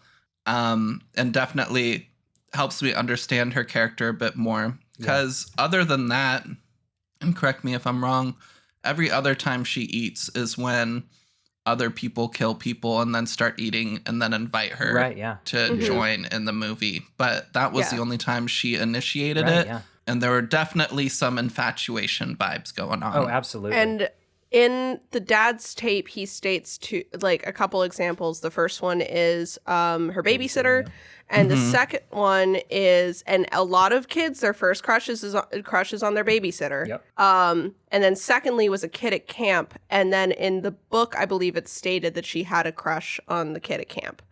Kids at camp is another really common place where you get like caught up in that. I think it's it works really well. That's really interesting because, like, in that first scene where she bites the girl's finger, I watched this movie a second time, actually. over the last couple of days. And the second time, going into that scene, knowing she's not acting like she likes this girl, she's acting like she wants to eat this girl. Her acting in that scene comes across very differently when you know where it's going. Because the second time through, watching her the whole time, I was like, yeah, she is just acting like she's really hungry, actually. It's just that, interesting like, how hunger and desires blurry look that similar. line could be. Yeah, they look similar. Which is why it's such a like apt metaphor. It's good. That's that why I think- so many sex acts can be mistaken for food things, like eating out. That, Hey. actually. Emma, you're so full of shit. Emma. I love you. Okay. I was gonna say That was actually that's legitimately good. I was Don't gonna say encourage this. I'm encouraging this. that's why Sully is so good because like it's so tempting to tell a story like this and then like just focus on the obvious, which is like desire, infatuation in like a with your good characters, but to have it be so off-putting and manipulative with Sully was such a good choice. And then I want to talk about two other characters, your boys, your creepy boys. Yes. What are their names? Brad and Jake. Jake. Yeah, Brad and Yeah. Jake, because Brad, the regular Brad cannibal. is not an eater, and I love that in this film as a metaphor for queerness. It's so interesting because queerness is so complicated, and there are so many different like ways to identify and reasons to identify certain ways. And I think in this kind of using being an eater as a metaphor for queerness in that way, having Brad, the dude who just eats people, is a really interesting facet of that. And in this because group, it's like, he's a weirdo. Because Marin's just like, what, you don't have he's not to? understood really by either group. Yeah. And it's like, but like, I'm happy that he found someone who accepts him for him. Not me. I think Yeah, he it seems put like down. they are a very Yeah. happy couple. That character, I don't know if you all knew, and again, I got this from a video, so it could be I wrong. think I do know this. But was played by the director of the new Halloween trilogy. David Gordon Green. Yep. Oh. That's him. Oh, that's Yeah. David Gordon Green. That's him. Oh my god. Yeah. I saw his name in the credits and I was like, hey, hold on. What? Fantastic. That's so funny. So I'd like to talk about Sully for a hot second. Oh, sure. I want to talk about Lee after. love that. Learning that this movie was supposed to also be able to be seen through the eyes of Sully is really cool because I felt so bad for him when she hopped on that bus Yeah. and he's just standing there watching her Devastated on ride the away. curb. Yeah. Absolutely devastated. And then, like, because he's just kind of like this weird eccentric guy. And I'm like, aw, the poor guy. He's living a life where he has to live alone. Yeah. He This is probably gonna doesn't be run into too another many people. And Nina's then, aggressively AFAB moment, but go off. shut up. And then the next time we see him, he just shows up and he's like, oh, hey, man, nice seeing you. And she's like, have you been following me? And he's like, well, I mean, it's kind of how it turns out sometimes, right? And she's like, no. Yes. Actually, it's not. Actually, it's like, oh, well, I mean, you know, sometimes like, it's only friends been a run couple into each weeks. other. Yeah. And she's like, yeah, and I'm on the other side of the country. Why are you following love- me? And he's like, well, I saw your little boyfriend drive away. Yeah. That's sad. I love that, like, do you want to ride with me now? in the beginning of that And- scene, it's so clear that Oh. he has like rehearsed the way he's gonna act casual for this. yeah. Because he's like And she's trying he's so like hard not struck to let a her throw pose that. in the seat in his van. He's got the sunglasses on. He lets her walk past and then he just starts singing instead of getting her attention any normal way. You know he was practicing Yeah. this the whole time. Which is what makes it so much more, again, like realistic. Uh-huh. And a lot of nice guys, TM, really think of themselves as the main character in their own story. Oh, That's yeah. why they misread so many social cues. yeah. Is And because boy, is Sully the main character they've in his written story. this narrative for themselves Yeah. where it's like, no, she's just with the asshole, and then she'll come to me because I've been so nice to her, and it'll all pay off because that's how it's supposed to work. And I love seeing that with Sully. Yeah. It's funny because when she says like no and leave me alone basically, and he freaks out, it was very much and I had this like conscious thought of like, it's funny seeing an old man play kind of like the nice guy TM of Yeah. like, well, fuck you, bitch. You're not even cute. Yeah. Like you're ugly as Yeah. shit. Yeah. I'm like, you, But we're you watching like this 70-year-old like man had do that it. vibe. Yeah. It was Yeah. really Also, funny. like- And for you to bring up the nice guy metaphor as well is just great. Yeah. And I love it a lot. And also just like Mark Rylance's very, very specific execution of the way he has his little tantrum in that scene. Did you catch this? He's like kind of standing sort of as he like paces around and stuff. He ends up kind of standing by the back corner of the van, and there's a moment where he like goes and just walks off, and it's clear that he just like walked off in the wrong direction by accident because he wasn't thinking. Like not like the character walked off in the wrong direction because he wasn't thinking. And then he has to come back and he has to say something else now that he's entered her line of sight a second time. I love that just as a tiny touch so to the way good. that he performs that. It's so fucking good. It's incredibly well written. But like And I'll take it back on the like finding him creepy from the get-go, because I did. I 100% oh, did. sure. He's creepy. And I Yeah. never He was found meant He to is. be. but the thing is, I'm not immune. I've been suckered into several relationships, not like romantic, but like where they thought it was going to be romantic with nice guys, because you do feel bad for them. You do feel devastated because they're human, and you don't want to hurt their feelings, and you're constantly trying to let them down easy or ghosting them so that like you don't have to be faced with the yelling and the shouting and the "you're ugly anyway, bitch." Like you can't.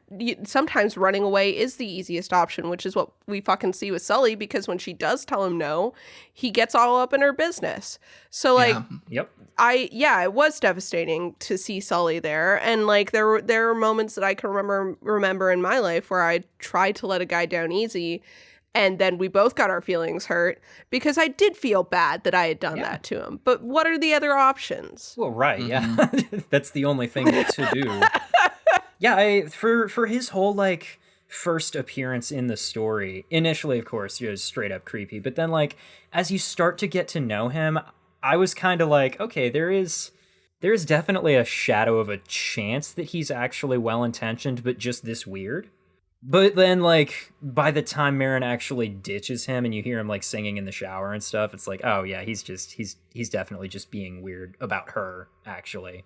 Yeah, which I love that they revealed that a lot of that stuff was manipulation, because, like, it sounded so nice, but then you get to this like, vibe that keeping the hair isn't altruistic either. It's not to keep a memory of them or whatever the fuck he said. No, it's his weird It's serial something It's a killer weird. weird trophy. serial kill. No one else does that. Yeah. I think that, like, as unhealthy as Lee is as a person, his kind of method of just doing it. justifying shit to Yeah. himself, saying it's over and moving on and accepting when you make a what she mistake. told him Yes, about it. He's I like, love this. "What? That's weird as Yeah, hell." the face Who that would he do makes, that? he's just like, oh, that's a choice. Like, Yeah. Lee, my I love beloved. him. And then Speaking- I also really like when she's like, "Oh, he can smell people. Yeah. He smelled me from a mile away." And he's like, "Oh, I think I've heard of this guy. I think I heard of that guy." And Yeah. that's never a good thing. As to soon hear. as he said that, I you was like, never oh, want to be Sully's the guy that, villain. "Oh, I've heard about him." That was the moment that I was like, Yeah. oh, Sully's going to come back Uh-huh. later. He's going to be the villain. Speaking of, can we talk about Lee for a second?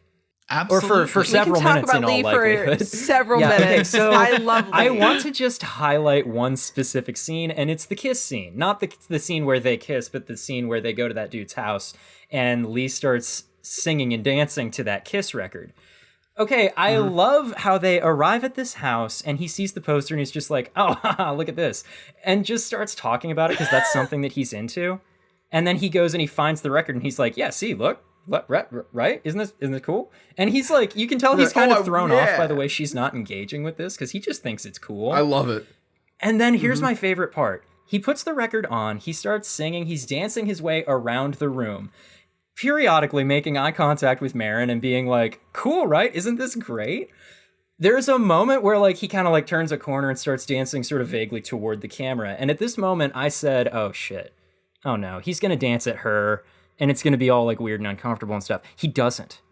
He just makes brief eye contact and does the isn't this cool thing and then starts dancing at himself in the mirror instead.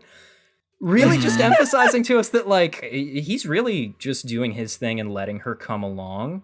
He has no specific Yeah. interest in her whatsoever at that point. He's just letting her come with him to be nice. I And love that as you a can tell the counterpoint moment to when he's Sully. like, okay.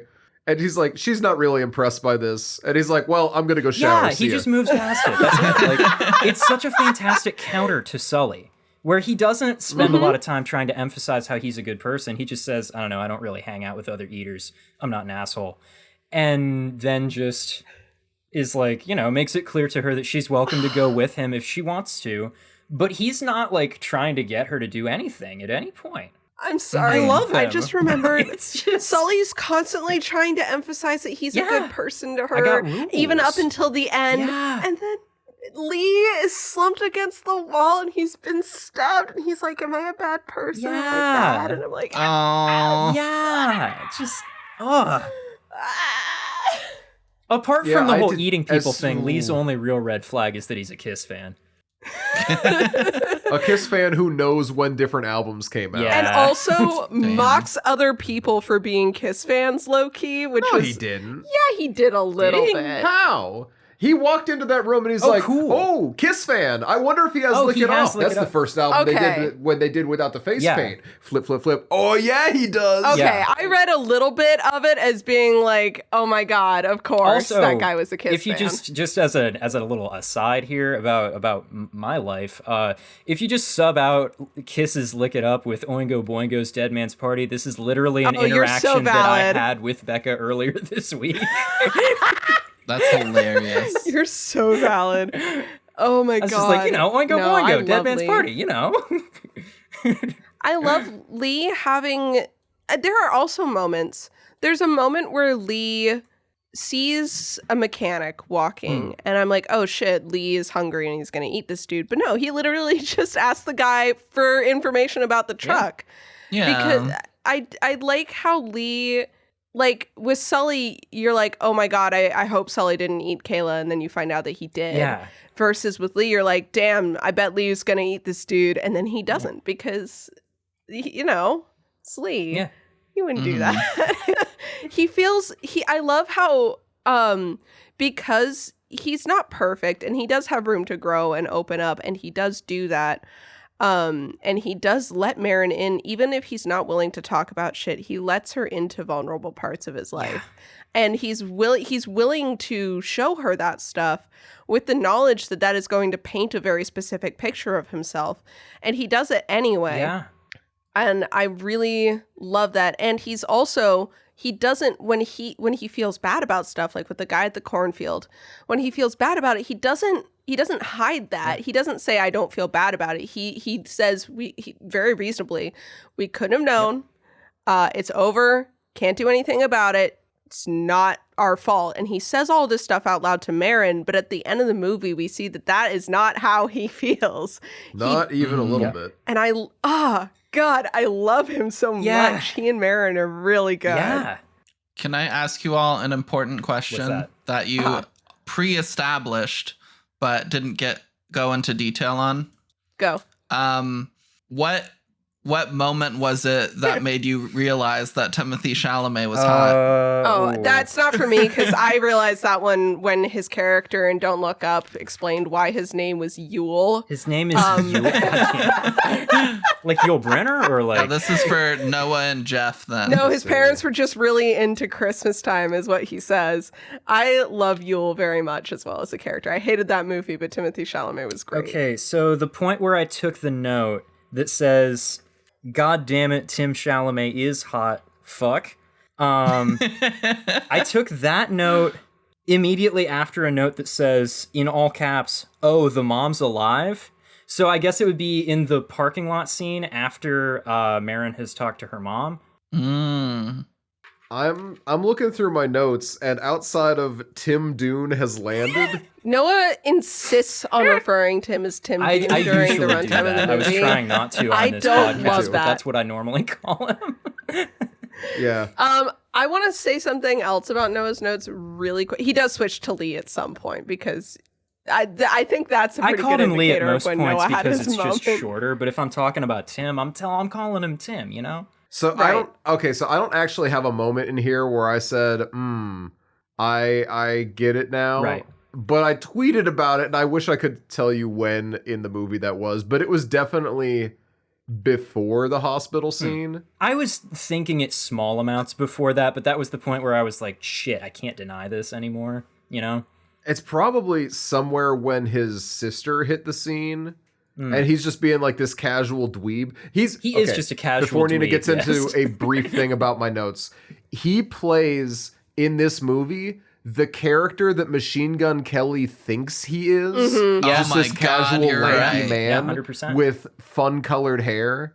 Yeah, 100%. Yeah, Yeah. But You're not wrong. No. This There character was- I don't dresses know. so much better than Machine Gun Kelly ever has in his life, though. Which, Oh my okay, God. I let's love talk about the shirts F that slur. he wears in this. Let's talk about the F slur in this movie Yeah. really quick. So the F slur in this movie occurs when they're visiting Lee's childhood home, and his sister tells him that his shirt makes him look like an F slur.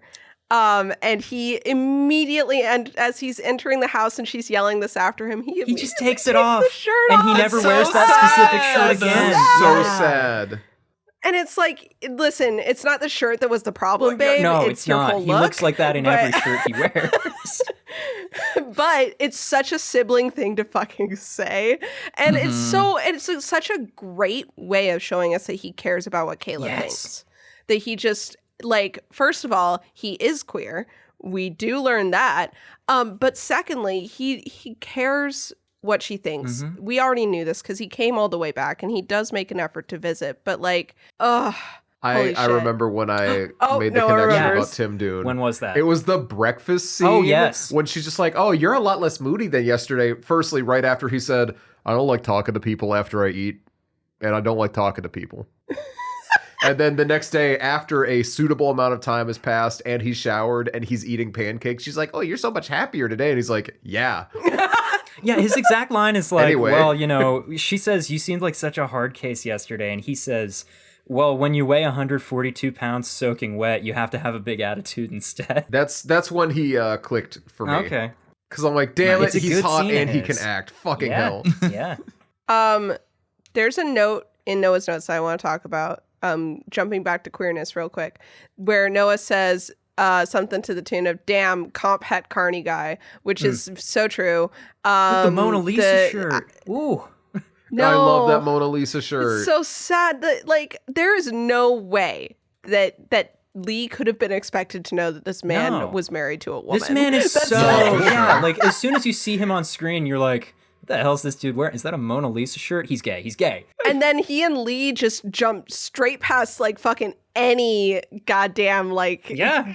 niceties. Straight to it. There's like an aside about how Marin's not his girlfriend, which is clearly just a like I'm a fucking open season Yeah. man, and and then it's like directly into sex in a cornfield. Good for Yeah, them. the two of them recognize each other for what they are, like immediately, and so Which is do we as why the audience. fuck. Like, And then that's fucking again is like the, cannibalism is a metaphor for queerness and how you can tell someone else is a cannibal immediately, and how when Brad finds what's his face already eating and takes that as a signal for this is my chance to do something Yeah. I've always wanted to Yeah. do. Like there's so much there. Go ahead. You're like, wait, I am. what I'm is it? vibrating right now. Okay, so recognizing the eaters being able to recognize each other. There is a visual cue for us, the audience, in addition to the eaters being able to smell one another. Oh. I don't know if you saw this. Is it their weird fucking hair? It's 'Cause not the hair, actually, although they do kind of all have that. Okay, They do all have get weird this. hair.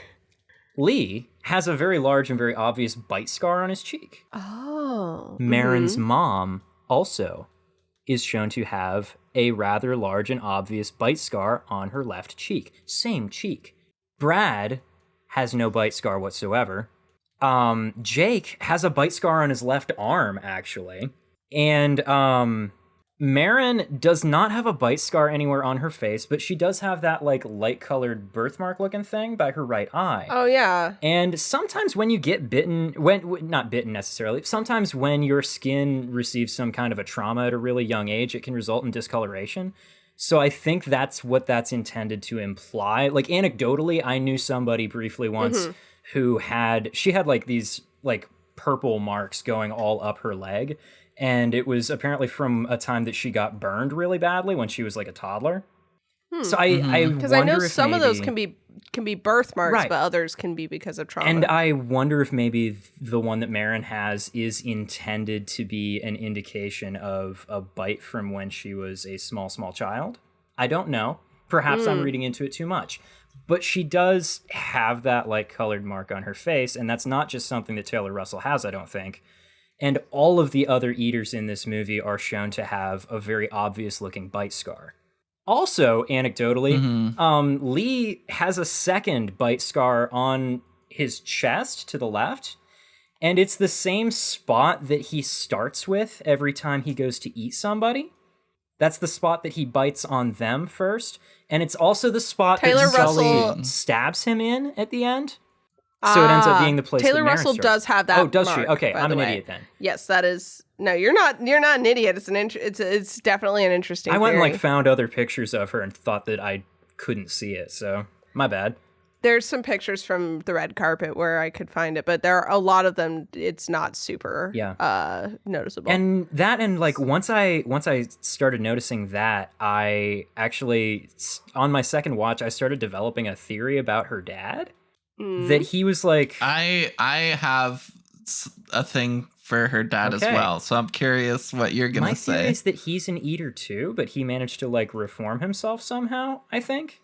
Because Okay, I had a different okay, thought. well I when don't we think get that. introduced to him, not quite when we get introduced to him, but like he's when in that earlier scene where it's Marin is about to go to bed so that she can sneak out and he like locks her in her bedroom and stuff. Whatever's on the TV that he's watching, it's like a news broadcast or something, and the reporter is talking about a guy who removed himself from some kind of a situation, and the exact quote that he says is, "He was the only one to walk out on this scheme voluntarily." And then he says some other stuff and comes back to that exact same phrase again. So, and then Marin later on has that like dream where she sees her dad's face and he like spits a bunch of blood out. And that had me like looking at him really closely. Like, does he have a bite scar? Can I see something on him to indicate to me that he's got the eater mark that all the other eaters in this movie have? He doesn't seem to. But I don't know. There's just Yeah. like a couple of weird little things that make me think there's something else going on with him. What's your theory?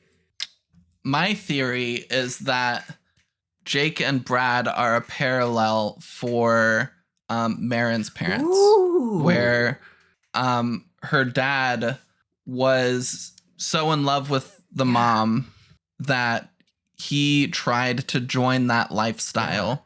And once the mom got pregnant and everything, I think he saw the dangers of Right. it and the dangers of kind of, especially it with their daughter.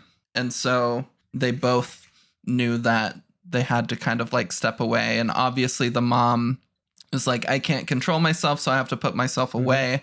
But you need to like get away and take care of our daughter and try to raise her as quote unquote normal. Yeah.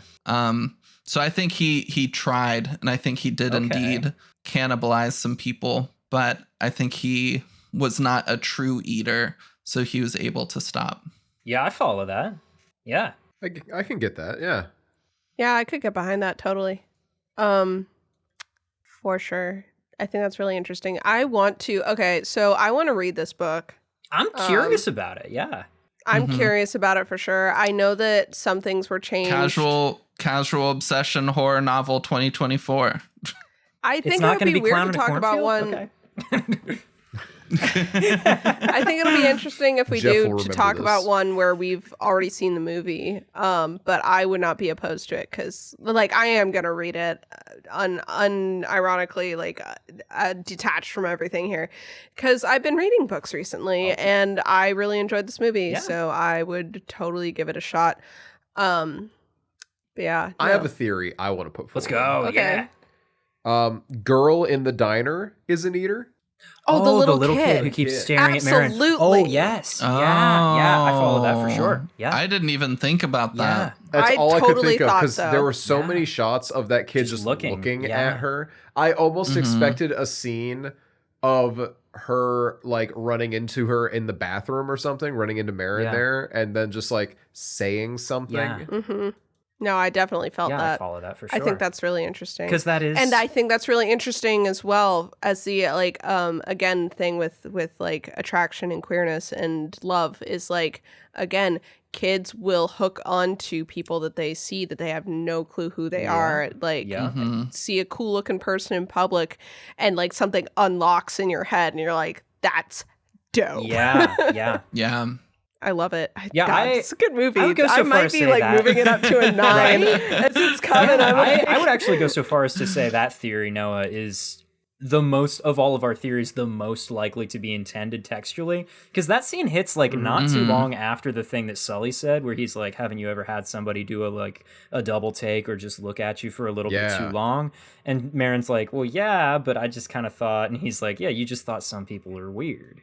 But that's not what that is. Yeah. And then we get our I- attention drawn to someone staring. God like damn. that's very intentional. That's got to be in there. Yeah. I love how, speaking again of like flagging other queer people and like all of that stuff, I love how it seems like we're constantly running into other eaters because that's like the queer experience. Sometimes you forget that the world is mostly made up of straight people because you're just constantly like you find each other are so in easily, circles. yeah. You find each other so easily and it's great and it's lovely and it's like this really interesting community, but where like, you know, you're all different people who have different opinions and ideas and might not jive together really well, which is another thing I love about this movie. Is just because you have this thing in common of being an eater, that doesn't mean that you're like going to get along. Yeah. And it doesn't mean Mhm. that you're safe for each other necessarily, but it does mean that you can talk about things that you could not talk about with anyone else until you were with Yeah. this person. So, Which yeah. is a reason that Marin feels so betrayed and grossed out by Brad not being Yeah. an eater. Mhm. He's like this weird voyeur into their world. Yeah. Mm-hmm. Yeah, it's so interesting. I love that so much because, yeah, they are just constantly smelling each other, running into each other, being in the same spaces as each Mhm. other. Mhm. Ah, it's so good. Can I say a funny thing related to how not all eaters are going to get along just because they're eaters and Yeah. not all queer people are going to get along because they're queer? My mom, normally I'll call my mom when I'm going on like walks to the store. And like a couple weeks ago, I was talking to her and she was kind of reconnecting with people she knew from a long time ago. She was like, oh, this lady that like I was really good friends with after you were born, and she had a child like right around when you were born as well. And that person has grown up and is now a trans woman. And like, it's so cool. And like, I can give you their contact information. And I'm like, why? What?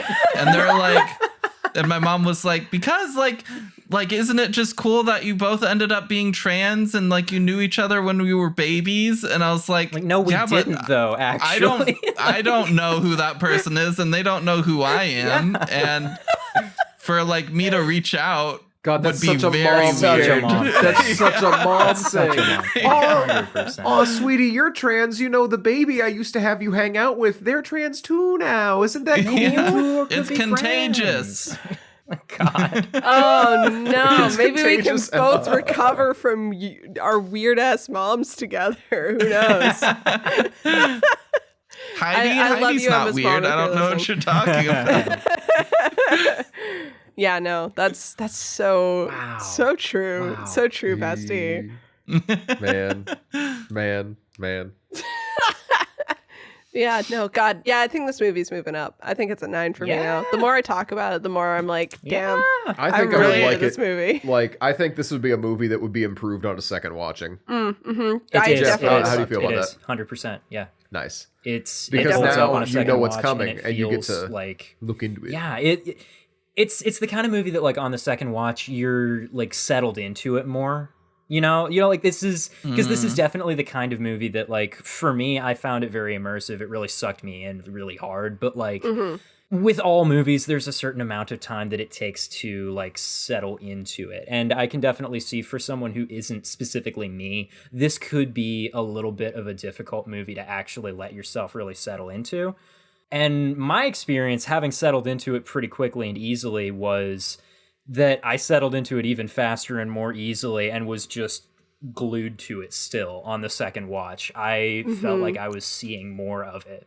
It's so fucking good. I want to rewatch it because I would love the opportunity to, now that I know where it's going, just like live with Marin and Lee for a bit, because I was so interested in seeing where the story went next that I feel like I lost some of that like experience with the two of them, and I love them as characters and I love their relationship. And I want to experience it. It's kind of how I feel. I was just talking in the server as we were recording about how Annihilation is one of my comfort movies. And I think that is similar.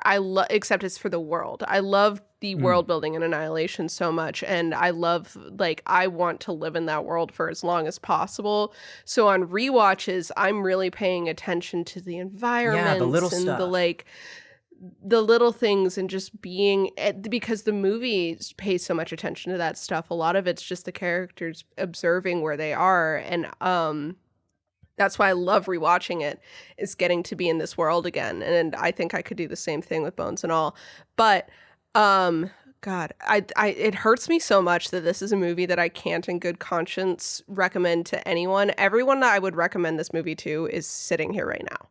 It's a tough one to really place who will be a good audience for it, for sure.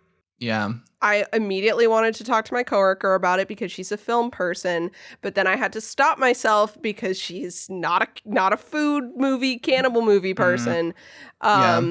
So like it's so hard. I don't want to recommend. Maybe she can make an exception too. Who knows? No. Okay. When I say she's got a thing, I mean it's like a thing. Yeah, understandable. Yeah, unlike you, Jeff, your things not apparently things. not No, real. I was faking. I mean, listen, this is a perfect movie for if you've got people looking for queer romances that are also like a little extra. Yeah. It's a really This romance. this is something that I mentioned as the movie was finishing, as Marin is sinking her teeth into Lee. I turned to Noah and I was like, this movie is what Summer Sons thought it was. There were a bunch of points actually where Lee would like do something and I was like, yeah, this is what a young gay Southern boy does. Like this is what it should have been rather than what's in Summer Sons. I was thinking exactly the same stuff. This is one of those relationships to me that, like, when people talk about, like, it doesn't matter if it's a straight quote unquote relationship, if both members of that relationship are queer, it is a queer relationship. And this is a really, really good example of that, honestly, because it, like, their attraction to each other and their love for each other, in the end, when they get to just have a life together, I'm getting emotional again. I love these characters. It fucking hits. And it hits how, in the meantime, as we get to see them interact with other people, like their attraction to other people is also addressed with like just the same level of matter of factness as their relationship with each other, you know? Gosh. But yeah, no, Summer Sons wishes. A little bit can we talk here. about the soundtrack for just a minute? Okay, Please. so Yeah, absolutely. Let's talk about Trent. Let's talk about Trent Reznor and I guess Atticus Ross. Most of the soundtrack is so Reznor sounding that I spent an awful lot of it being like, wow, either the songwriting chemistry between these two is incredibly tight, or Atticus Ross is the world's biggest freeloader. And I don't think that's the case. I think it's just that they work really well together and have a lot of good like songwriting cohesion. But like there's that like, you know, that like acoustic guitar that keeps coming in to play these like really like kind of short longing sounding melodies and stuff like that. And it does this a couple of different ways, because it comes in the happy parts playing romantic stuff, and it comes in the sad parts playing like more melancholic kind of stuff. And it also the music comes in and does some like sort of unexpected stuff in a couple of scenes, but I'll get to that in a second. The specific acoustic guitar sounds like the most Trent Reznor-ass acoustic guitar I can imagine, because it sounds exactly like so many things that I've heard him play in his own music. Apparently, that actually wasn't their idea. They worked very closely with Luca on this one. And he had a really clear idea of like the kind of vibe that he wanted. And he specifically requested that they use acoustic instruments as much as they could for it, because he felt that that would portray the kinds of feelings he was aiming for more. And the feeling that he told them to go for specifically was like longing. And I listened to this movie's soundtrack the other day while I was like washing my dishes and shit, because that's the kind of thing that I do sometimes. If a movie that we cover for the podcast has a really particular like, you know, distinctive soundtrack or something, I'll just listen to it for a little while ahead of the recording. Number one, it's super Reznor, but like it's so well done, because like the acoustic guitar plays a couple of different like flavors of melodies, right? But I'm pretty sure they always start on the same note.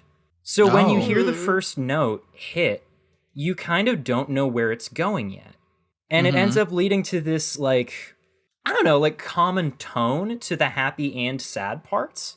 Like, the happy parts can never manage to be fully happy because it still sounds so much like what you hear in the sad parts. The sad parts are almost less crushing because it's kind of just what's been playing the whole time. And the whole time, it just sounds hungry. Yeah. This is such a perfect soundtrack for this movie. I fucking love it. But also... It's so good. Yeah, but like, there's this one part where... It's the scene where Lee is describing to Marin the way that he killed and ate his dad. And the location of this scene, they're like, you know, they're in this like big wide open grassy plain on a hill, and it's, you know, this beautiful like, you know, scenic view that they've got. And the music that's playing is like what you would expect in your average similar scene in a more straightforward romance movie. But then what Lee is saying is about how he duct taped and murdered and ate his dad. And I love that counterpoint. It reminds me of Giallo director Lucio Fulci. Oh my God. Who is known for saying that his approach to the soundtrack in his movies and the way that he uses it in these violent scenes, his approach is to, in his words, assault the eyes and comfort the ears. And I felt like this was going for something a little bit similar in a couple of the cannibalism scenes, actually, where the music is just like not as dark as you would expect it to be in a cannibalism scene, you know? But then also you've just got this like very feelsy, romantic sounding music playing over a scene where Tim Dune is talking about eating a guy.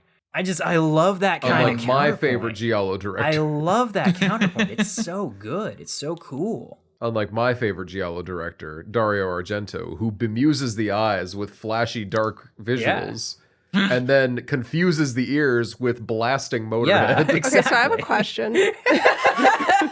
I have a question mostly for Jeff. Am I the expert?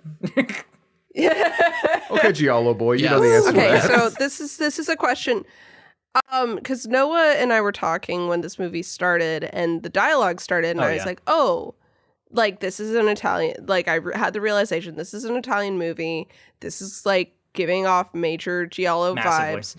It's not a Giallo, though, because it's not a detective story? It's, okay, so Giallo is, like, a mystery, typically, like, a murder mystery. And this is very much not that, but it's also, like, I mean, that's kind of it, really. That was what Noah said, and I was all the vibes of wondering. this are Italian as all hell, but it's not a mystery, and it's not played in a particularly Giallo kind of way, honestly. Though, you know, it keeps the super Italian kind of vibe, and if your only experience with Italian movies is Giallo movies, very easy to see how you... Yeah, well, I mean, you've seen spaghetti westerns, though. Well, and spaghetti westerns. But which have, like, spaghetti westerns... they have their particular, like, you know, similar but different style of visual storytelling and all that kind of stuff. The visual storytelling definitely is similar. The dialogue in a spaghetti western, the vibes are... It's differently than a... No dialogue.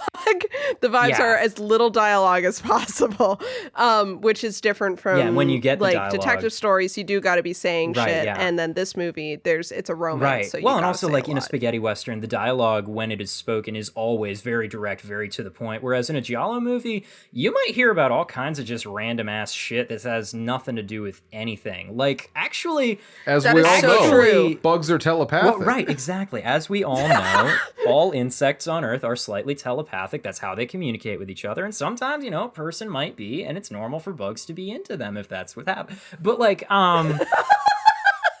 The scene where we God, get like phenomenal. Brad and Jake, and we hear, you know, their super cute story of how they met each other for the first time, and they hang out at the fire with everybody, and then Lee and Marin go to ditch them in the middle of the night, get away from them without them realizing what they're trying to do.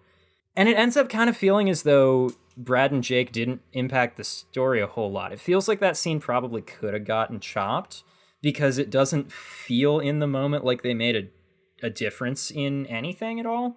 That's the kind of thing that I would expect in a Giallo movie, because lots of times you will have entire scenes where it's like, I get how this serves the vibe. I see how it happens, but like, this isn't forwarding the story at all. Though I do think that Brad and Jake affect the story in a way that matters. Right. I do think that they do. This is the thing, like, as a writer that always like bothers me is when people are like, specifically when people told me that my book was too long, and it's What? like, No. okay, but here is the problem. 150,000 words is short. But no, like, I would go through for a little while. I tried to go through and like decide like if I had to cut scenes or if I had to chop it into 3 parts, would that work?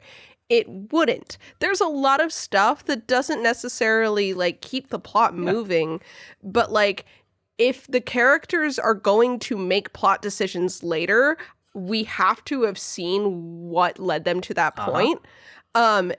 And that with obviously, like, you know this, but yeah, with Brad and Jake, the decision at the end for Lee to ask Marin to eat him and to talk the way that he does about it, like, is directly tied to the conversation that they had. It's to eat someone bones and all is not to, as Jake says, to like become more of a cannibal or anything, or more of an eater, or like really like break through, but it is to make someone part of you completely, which is another thing that comes up in that conversation.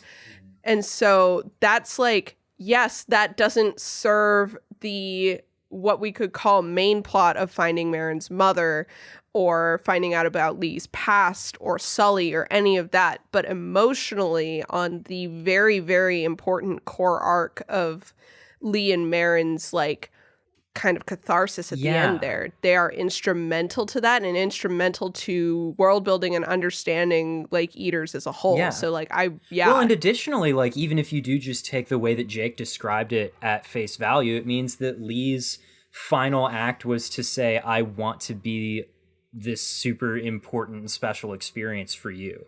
Additionally, I want to be a part of you forever. And she ends up like doing it because she wants him to be a part of her forever. And that's what that like the final scene before the credits roll, we get this like just sort of slow zooming shot of the two of them on that grassy hill again, just kind of together. And I feel like that's what that shot is trying to accomplish, is to indicate like they are still together in their way. You know, like he has kind of become a part of her that will never disappear. Even though previously we do get the shots of their like empty apartment with Sully's blood on the floor and all that stuff, and it's all empty and it's got like Lee's necklace on the floor under the bed broken, and you're just like, oh man, desolation, this is lifeless and sad. But then you do get the shot of the two of them together, and it's like, well, they did kind of get something ultimately, and it was worth it. And it like it's worth it that it happened to Marin, and that Marin gets to know that that's something that she deserves and can have and is possible. Yeah, to eat a man bones. As someone who was fucking abandoned and thrown away and told that she was better off dead which is such a queer thing again. 100%. Over and over again by everyone she ran into. She had one person that got it, which is again why even though a straight passing relationship can be queer is because these two people could talk about that aspect of their lives. Like that's instrumental. That's it's so still important. very different, and they're still set apart from all the other couples that they encounter by like the kind of clothes that they wear. You notice this, the both of them wear floral patterns constantly. As a floral pattern fan, both of their I loved aesthetics are very queer. Yes, the bangs, Marin's bangs. But also, I know it's the 80s, but still, babe. Important note is that it is a queer relationship because both of them are at least bi, seemingly. Yes. So, yeah. It's so good. but it's like it's not just in the text, but it's in the like subtext as well. It's also in the writer's foreword and in the annotations. The Everywhere. footnotes. It's in The footnotes. the blog that they posted while they were writing it. Yeah, no. All the acting was really good. I think that all the actors pulled off this dialogue that I feel like might not have been easy in less case. The guy who played Jake plays my favorite character in Shape of Water. He also is in Call Me by Your Name, which Timothée Chalamet got super famous for. Also as directed Timothée by Chalamet's fucking dad. Also directed by Luca Guadagnino. Oh, that makes sense. He likes yeah. to use the same actors. Like so many directors. We've never seen that before on the show. Never. Flana who? Who's this Mike I hear Guillermo someone del screaming about? what? Who? But yeah, no, he was in Shape of Water and he was my favorite character in that. So it hurt a little bit to see him playing a weird creep. Yeah. But he did a really great job. Everyone's vibes were exactly correct for the type of character they were supposed to be Nothing playing. but good performances all around. Yeah. No complaints. No complaints. Do we want to head on over to Noah's Kinda notes? Let's do Noah's seems notes. like Do it's it. time. Yeah. I love how I'm giving everything about this movie like 10 out of 10. I'm like 10 out of 10 plot, 10 out of 10 characters, 10 out of 10 script, Music. music, 10 out of 10. 8 out of 10 movie. 8 out of 10. Yeah. Like all the individual parts feel pretty perfect. There is something that keeps me from wanting to give it a 10. You know what? But like, But here's the thing, though. I think that the problem here is that my rating is broken because if it's like a rating for what this movie is trying to do, easy 10, easy That's- peasy. yeah. Mhm. If it's a movie Mhm. for my personal ranking of movies that I love with all my heart, this movie is now a 10 because the more I talk about it, the less I am like there's anything keeping me from saying it. But like if you had asked me like last night, would I put this movie up with like Annihilation as like a 10 out of 10? This is a movie that changed my life. I might not have said so, but talking through it and specifically like putting words to the stuff that I really, really loved, specifically on the like metaphor like level, I think that it clicked because that's something that happened with Annihilation too, was like the stuff about self-destruction and all of that. I was like, oh shit, this movie like really means something to me. And so this movie's a 10 out of 10. Let's read Noah's notes. Yeah. Noah's notes say me when I just decide to eat my friend's finger. This is not a joke from Noah. This man will bite any part of the human body that is not covered by cloth. And covered by cloth. And sometimes it is also covered by cloth. Now- Thanks a lot. I would like to, before Nina gets to these notes and decides to roast me, I'll get myself, okay?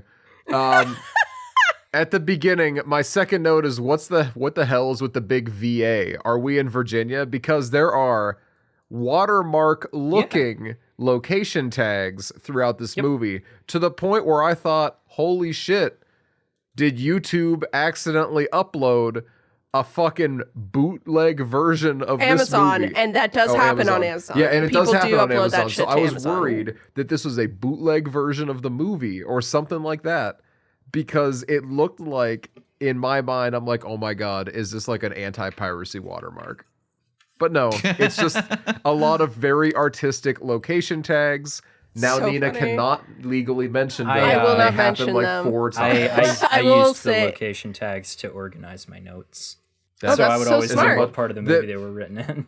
Yeah, I have, oh-ho, Ohio, let's go. And then immediately, oh, and Ohio is gone. That's God, I cool, love the guess. Ohio Back to segment. back. I love it because it's just like parking lot, pavement, a tree. We're gone now. We're in Indiana. Yeah, love another very Italian giallo adjacent Just maneuver. a touch, yeah. Just a little bit. Okay, I'm going to skip over Noah saying that he thinks Sully is really cool and he trusts him. But I will tell you now, that is not a joke or sarcasm. There are Multiple notes. three Oh. 3 4 or 5. notes. Yeah, there's another one. There's a few. There's a About few. how cool Noah a was guy Sully is. was totally taken in by Sully's thing, which I is great. liked Sully. My notes He's a about cool Sully guy. are all about like how I love the way his creepiness is played. Like just He's stuff just that such he an says. eccentric. Like when he says like Marin has found the like dying woman upstairs in the house, and Sully says like, I don't kill people, or at least I try not to, so that just leaves this.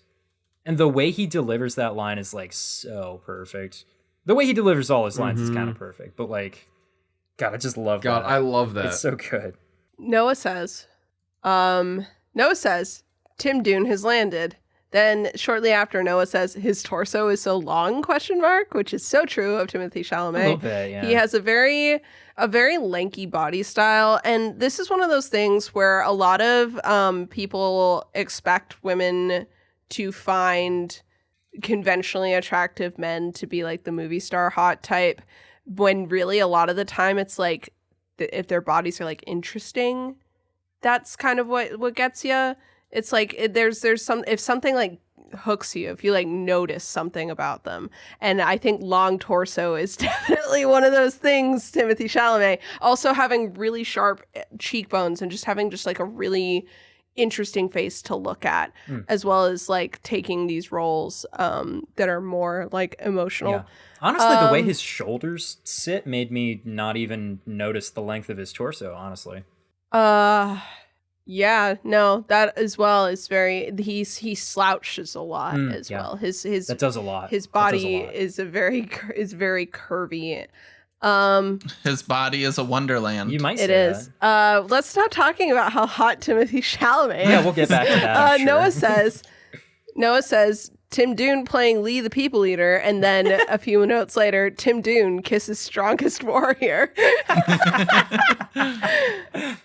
Oh no.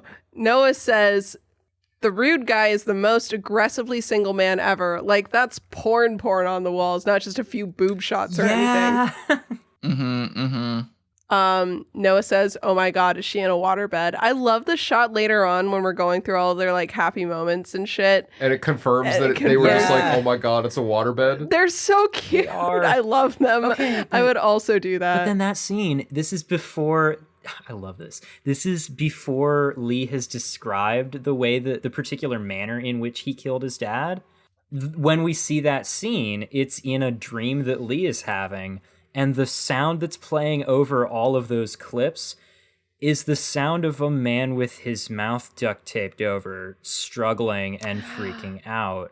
We don't know yet, but that's the sound of Lee's dad about to die. Isn't that fucked up? That's so fucked up. That's Lee, wild. my sweet boy. Right? Oh no. No one says enter Jake and Brad, the gruesome twosome.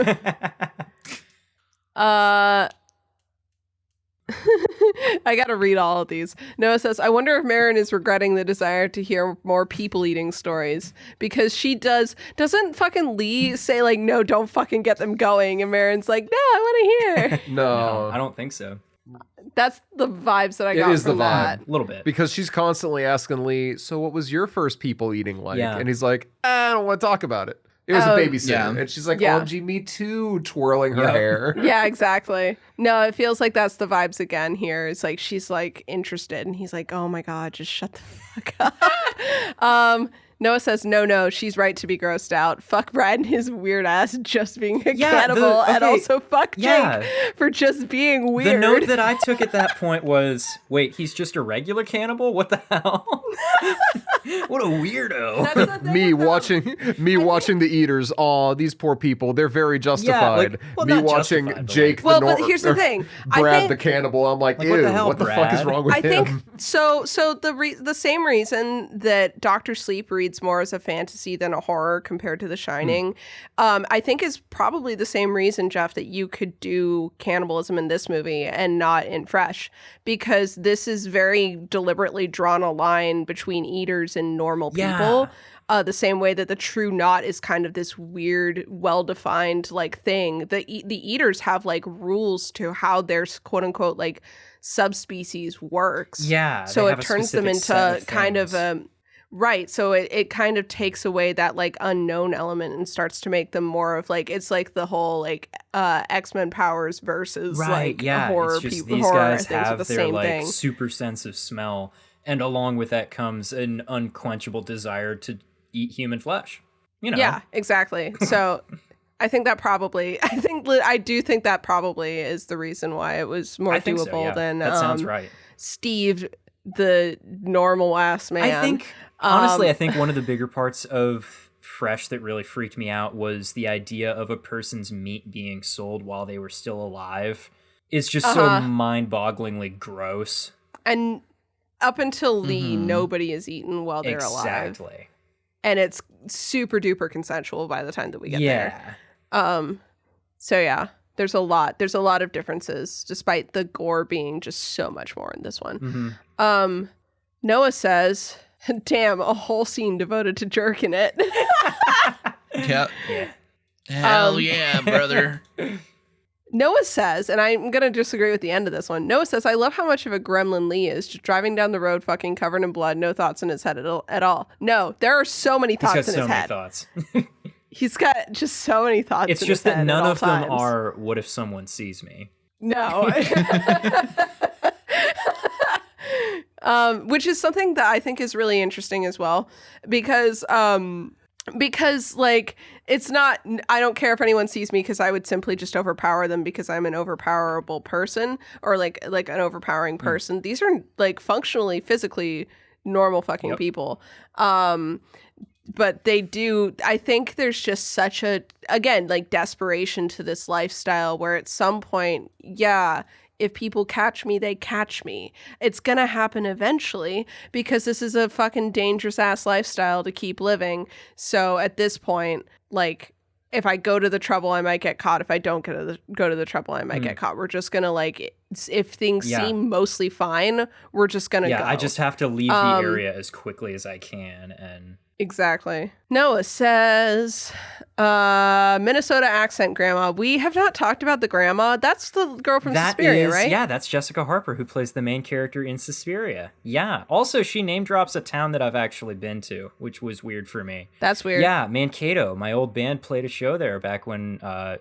I don't think I've talked about this on the podcast yet. Listeners, I played lead guitar in a Christian rock band for 3.5 years. Anyways, so we played a show in Mankato, Minnesota one time. Anyways, moving on. Did you praise the Lord? We did, as a matter of fact. Oh, Nice. dear. Noah says, Noah says, Sully's back. Hell yeah. Now, this was not a I'm happy that Sully's here. This was me being happy Sully was back in the movie. Right, yeah, because not he's such thinking a cool he was going to character. do anything Yeah. good. Noah says, poor Lee. I'm reading these out in sequence again. Poor Lee, he's miserable. Then, called it, he killed his dad to death. Then, or maybe he didn't kill his dad. Maybe his dad had a moment of realization after trying to kill and eat his own kid. Nope. Then, LOL, nah, he killed that dude. Yeah, this is one of the things that the movie does such a great job of telling you before it tells you, because like there's just the million little hints, and by the time he says it, you're like, yeah, I knew, like, you know, you never just like how I was never the first guy that we see Lee eat, the guy from the store that he just like lures into that abandoned building or whatever that is. Just as they're on the way out of the store, he grabs the dude's hat off his head and runs, and we hear the guy say, "Give me back my hat." And then he walks back out of the building after eating him, and he's wearing the guy's hat. It's like, well, yeah, God, he's such a little we didn't need to shit. see the scene where he uses the fact that he stole his hat to lure him into the building before killing him so that nobody sees him, because we saw him steal the hat and we know the dead dude is in the building. We can connect all the dots. Yeah, we're not Also- stupid. Yeah, like I love Also, that. I love how wears he the hat. chose to de-escalate the situation by making himself a target. 10 out of 10. He didn't de-escalate He's the like- situation at all. He escalated the situation. Yeah, he and was just like, aimed it he was different. like, I'm gonna have to ask you to leave. The guy's like, you won't get me out of here. And then he's like, okay, then fight me. He's like, yeah, let's take this outside. And it's like, man, you just That's like, it. you got that flip Like I'm so just gonna start a fight, and that's it. And I'm gonna get this moron to chase me by stealing like his hat, that. and it's that easy. He's like, Lee is literally like that whose line is it anyway clip that's like easiest ways to start a fight. You guys want to start a I fight? want to start a fight. Yeah, that's him. And then I love the way that he wears that hat for the rest of the movie. I love him so much. Noah says, what a wild 4-month typhoon of romance between these two. Yeah, this movie keeps drawing attention to the fact that it doesn't happen over much. Yeah. We don't know how long they were together in the like town, because we know that he reconnected with Kayla and like was talking about being in like the fucking bookstore, like Marin working at the bookstore and everything. But we don't know exactly how long they were in that bookstore, like college town area. I choose to believe it was for as long as possible. Noah says Probably years. yeah, years even. I turned to Noah and I said, this is going to be another fucking Bly Manor, isn't it? I mean, maybe a little bit. Yes. Maybe a little just a bit little. so. As a treat. Noah says, and I'm going to round it out with this because it comes back to what we were saying earlier. Noah says, where'd you hear that eating somebody bones and all was a beautiful thing, Lee? The weird ass hillbilly and his cop husband? I don't know, man.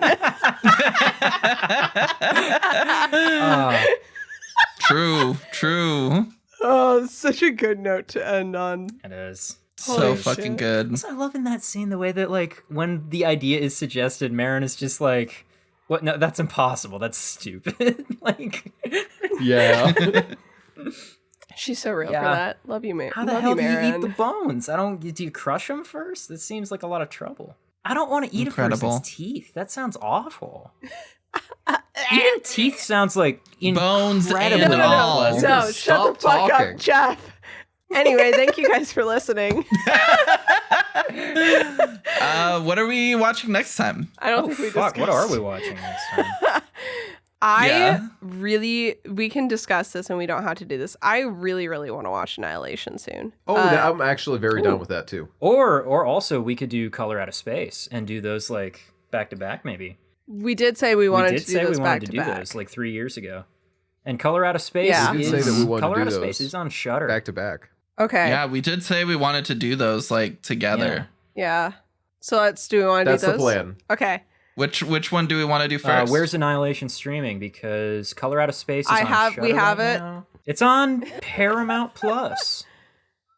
Oh no, Yeah, not on Paramount. Paramount Plus. The thing we The all thing have. that we all have, of course. that I we're have all Paramount totally- Plus. I can Yeah, give you all Emma my has account. Paramount. No, you will can't. not. You We will pay legally for all of God, our own Paramount you're all Plus so accounts. bad at this.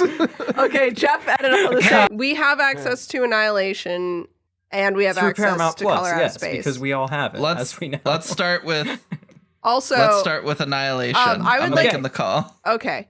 We'll start with Annihilation. I want to make a quick addendum to something I said 3 years ago. I think I implied that the series which Annihilation, or not implied, I said the series which Annihilation is based off of was written by a woman. I don't think that's true. I'm going to do a little more research before we actually talk about it, but last I checked, it is totally written by a dude. Oh. My fucking Okay. bad. But I'm 3 years older now and 3 years smarter. And wiser. Yeah. So I just wanted to make that correction. But Annihilation is still my favorite movie. So, well, one of the movies that I cite as being my Right, favorite right. movie. So I'm excited. We'll talk about that. I'm next excited time. about that. I'm excited to do Color Out of Space after that as well. That's very cool. Me too. I'm so excited to watch Yeah. that because we talked about that after we watched Renfield, and Yeah. I am glad to have an excuse to mandate that I watch it. Oh my god. Okay, actually, this is important Oh, about this movie. One of the things I wanted to do during the the critic thing, and I forgot. The budget of this movie was about 16 million, and its gross worldwide was 15 million. This movie Oh, unfortunately shit. lost money. Tanked terribly in theaters. But hey, Very I sad. rented it on YouTube, so you're welcome. yeah, finally studio. getting some of that back. So- I do well, think kind this of. is one of those movies that they like weren't really expecting to make money on. I saw something recently about how Leica movies only exist because the person who runs the studio right now is a nepotism baby from Nike, Oh, like the shoe company. Yeah. Oh, well. Yeah, I so saw that. and they just love Um, stop motion and- animation. Wow. Yes. Okay. Yes. So that's why those movies keep getting made, because it's not a profitable studio. It is literally a like passion project.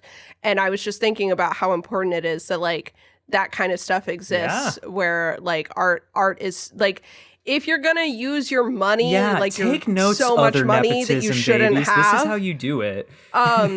Yeah, you should be sponsoring something that is artistically like has a lot of merit, and I feel that way about this movie too. It's like, 100%. yeah, maybe it bombed, but I'm so glad it exists.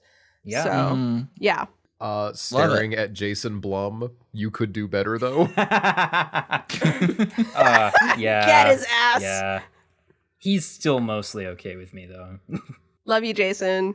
If you're Anyway, if listening. you want to find me on stuff, I'm Noah at Bubbadabad, BUBBADABAD.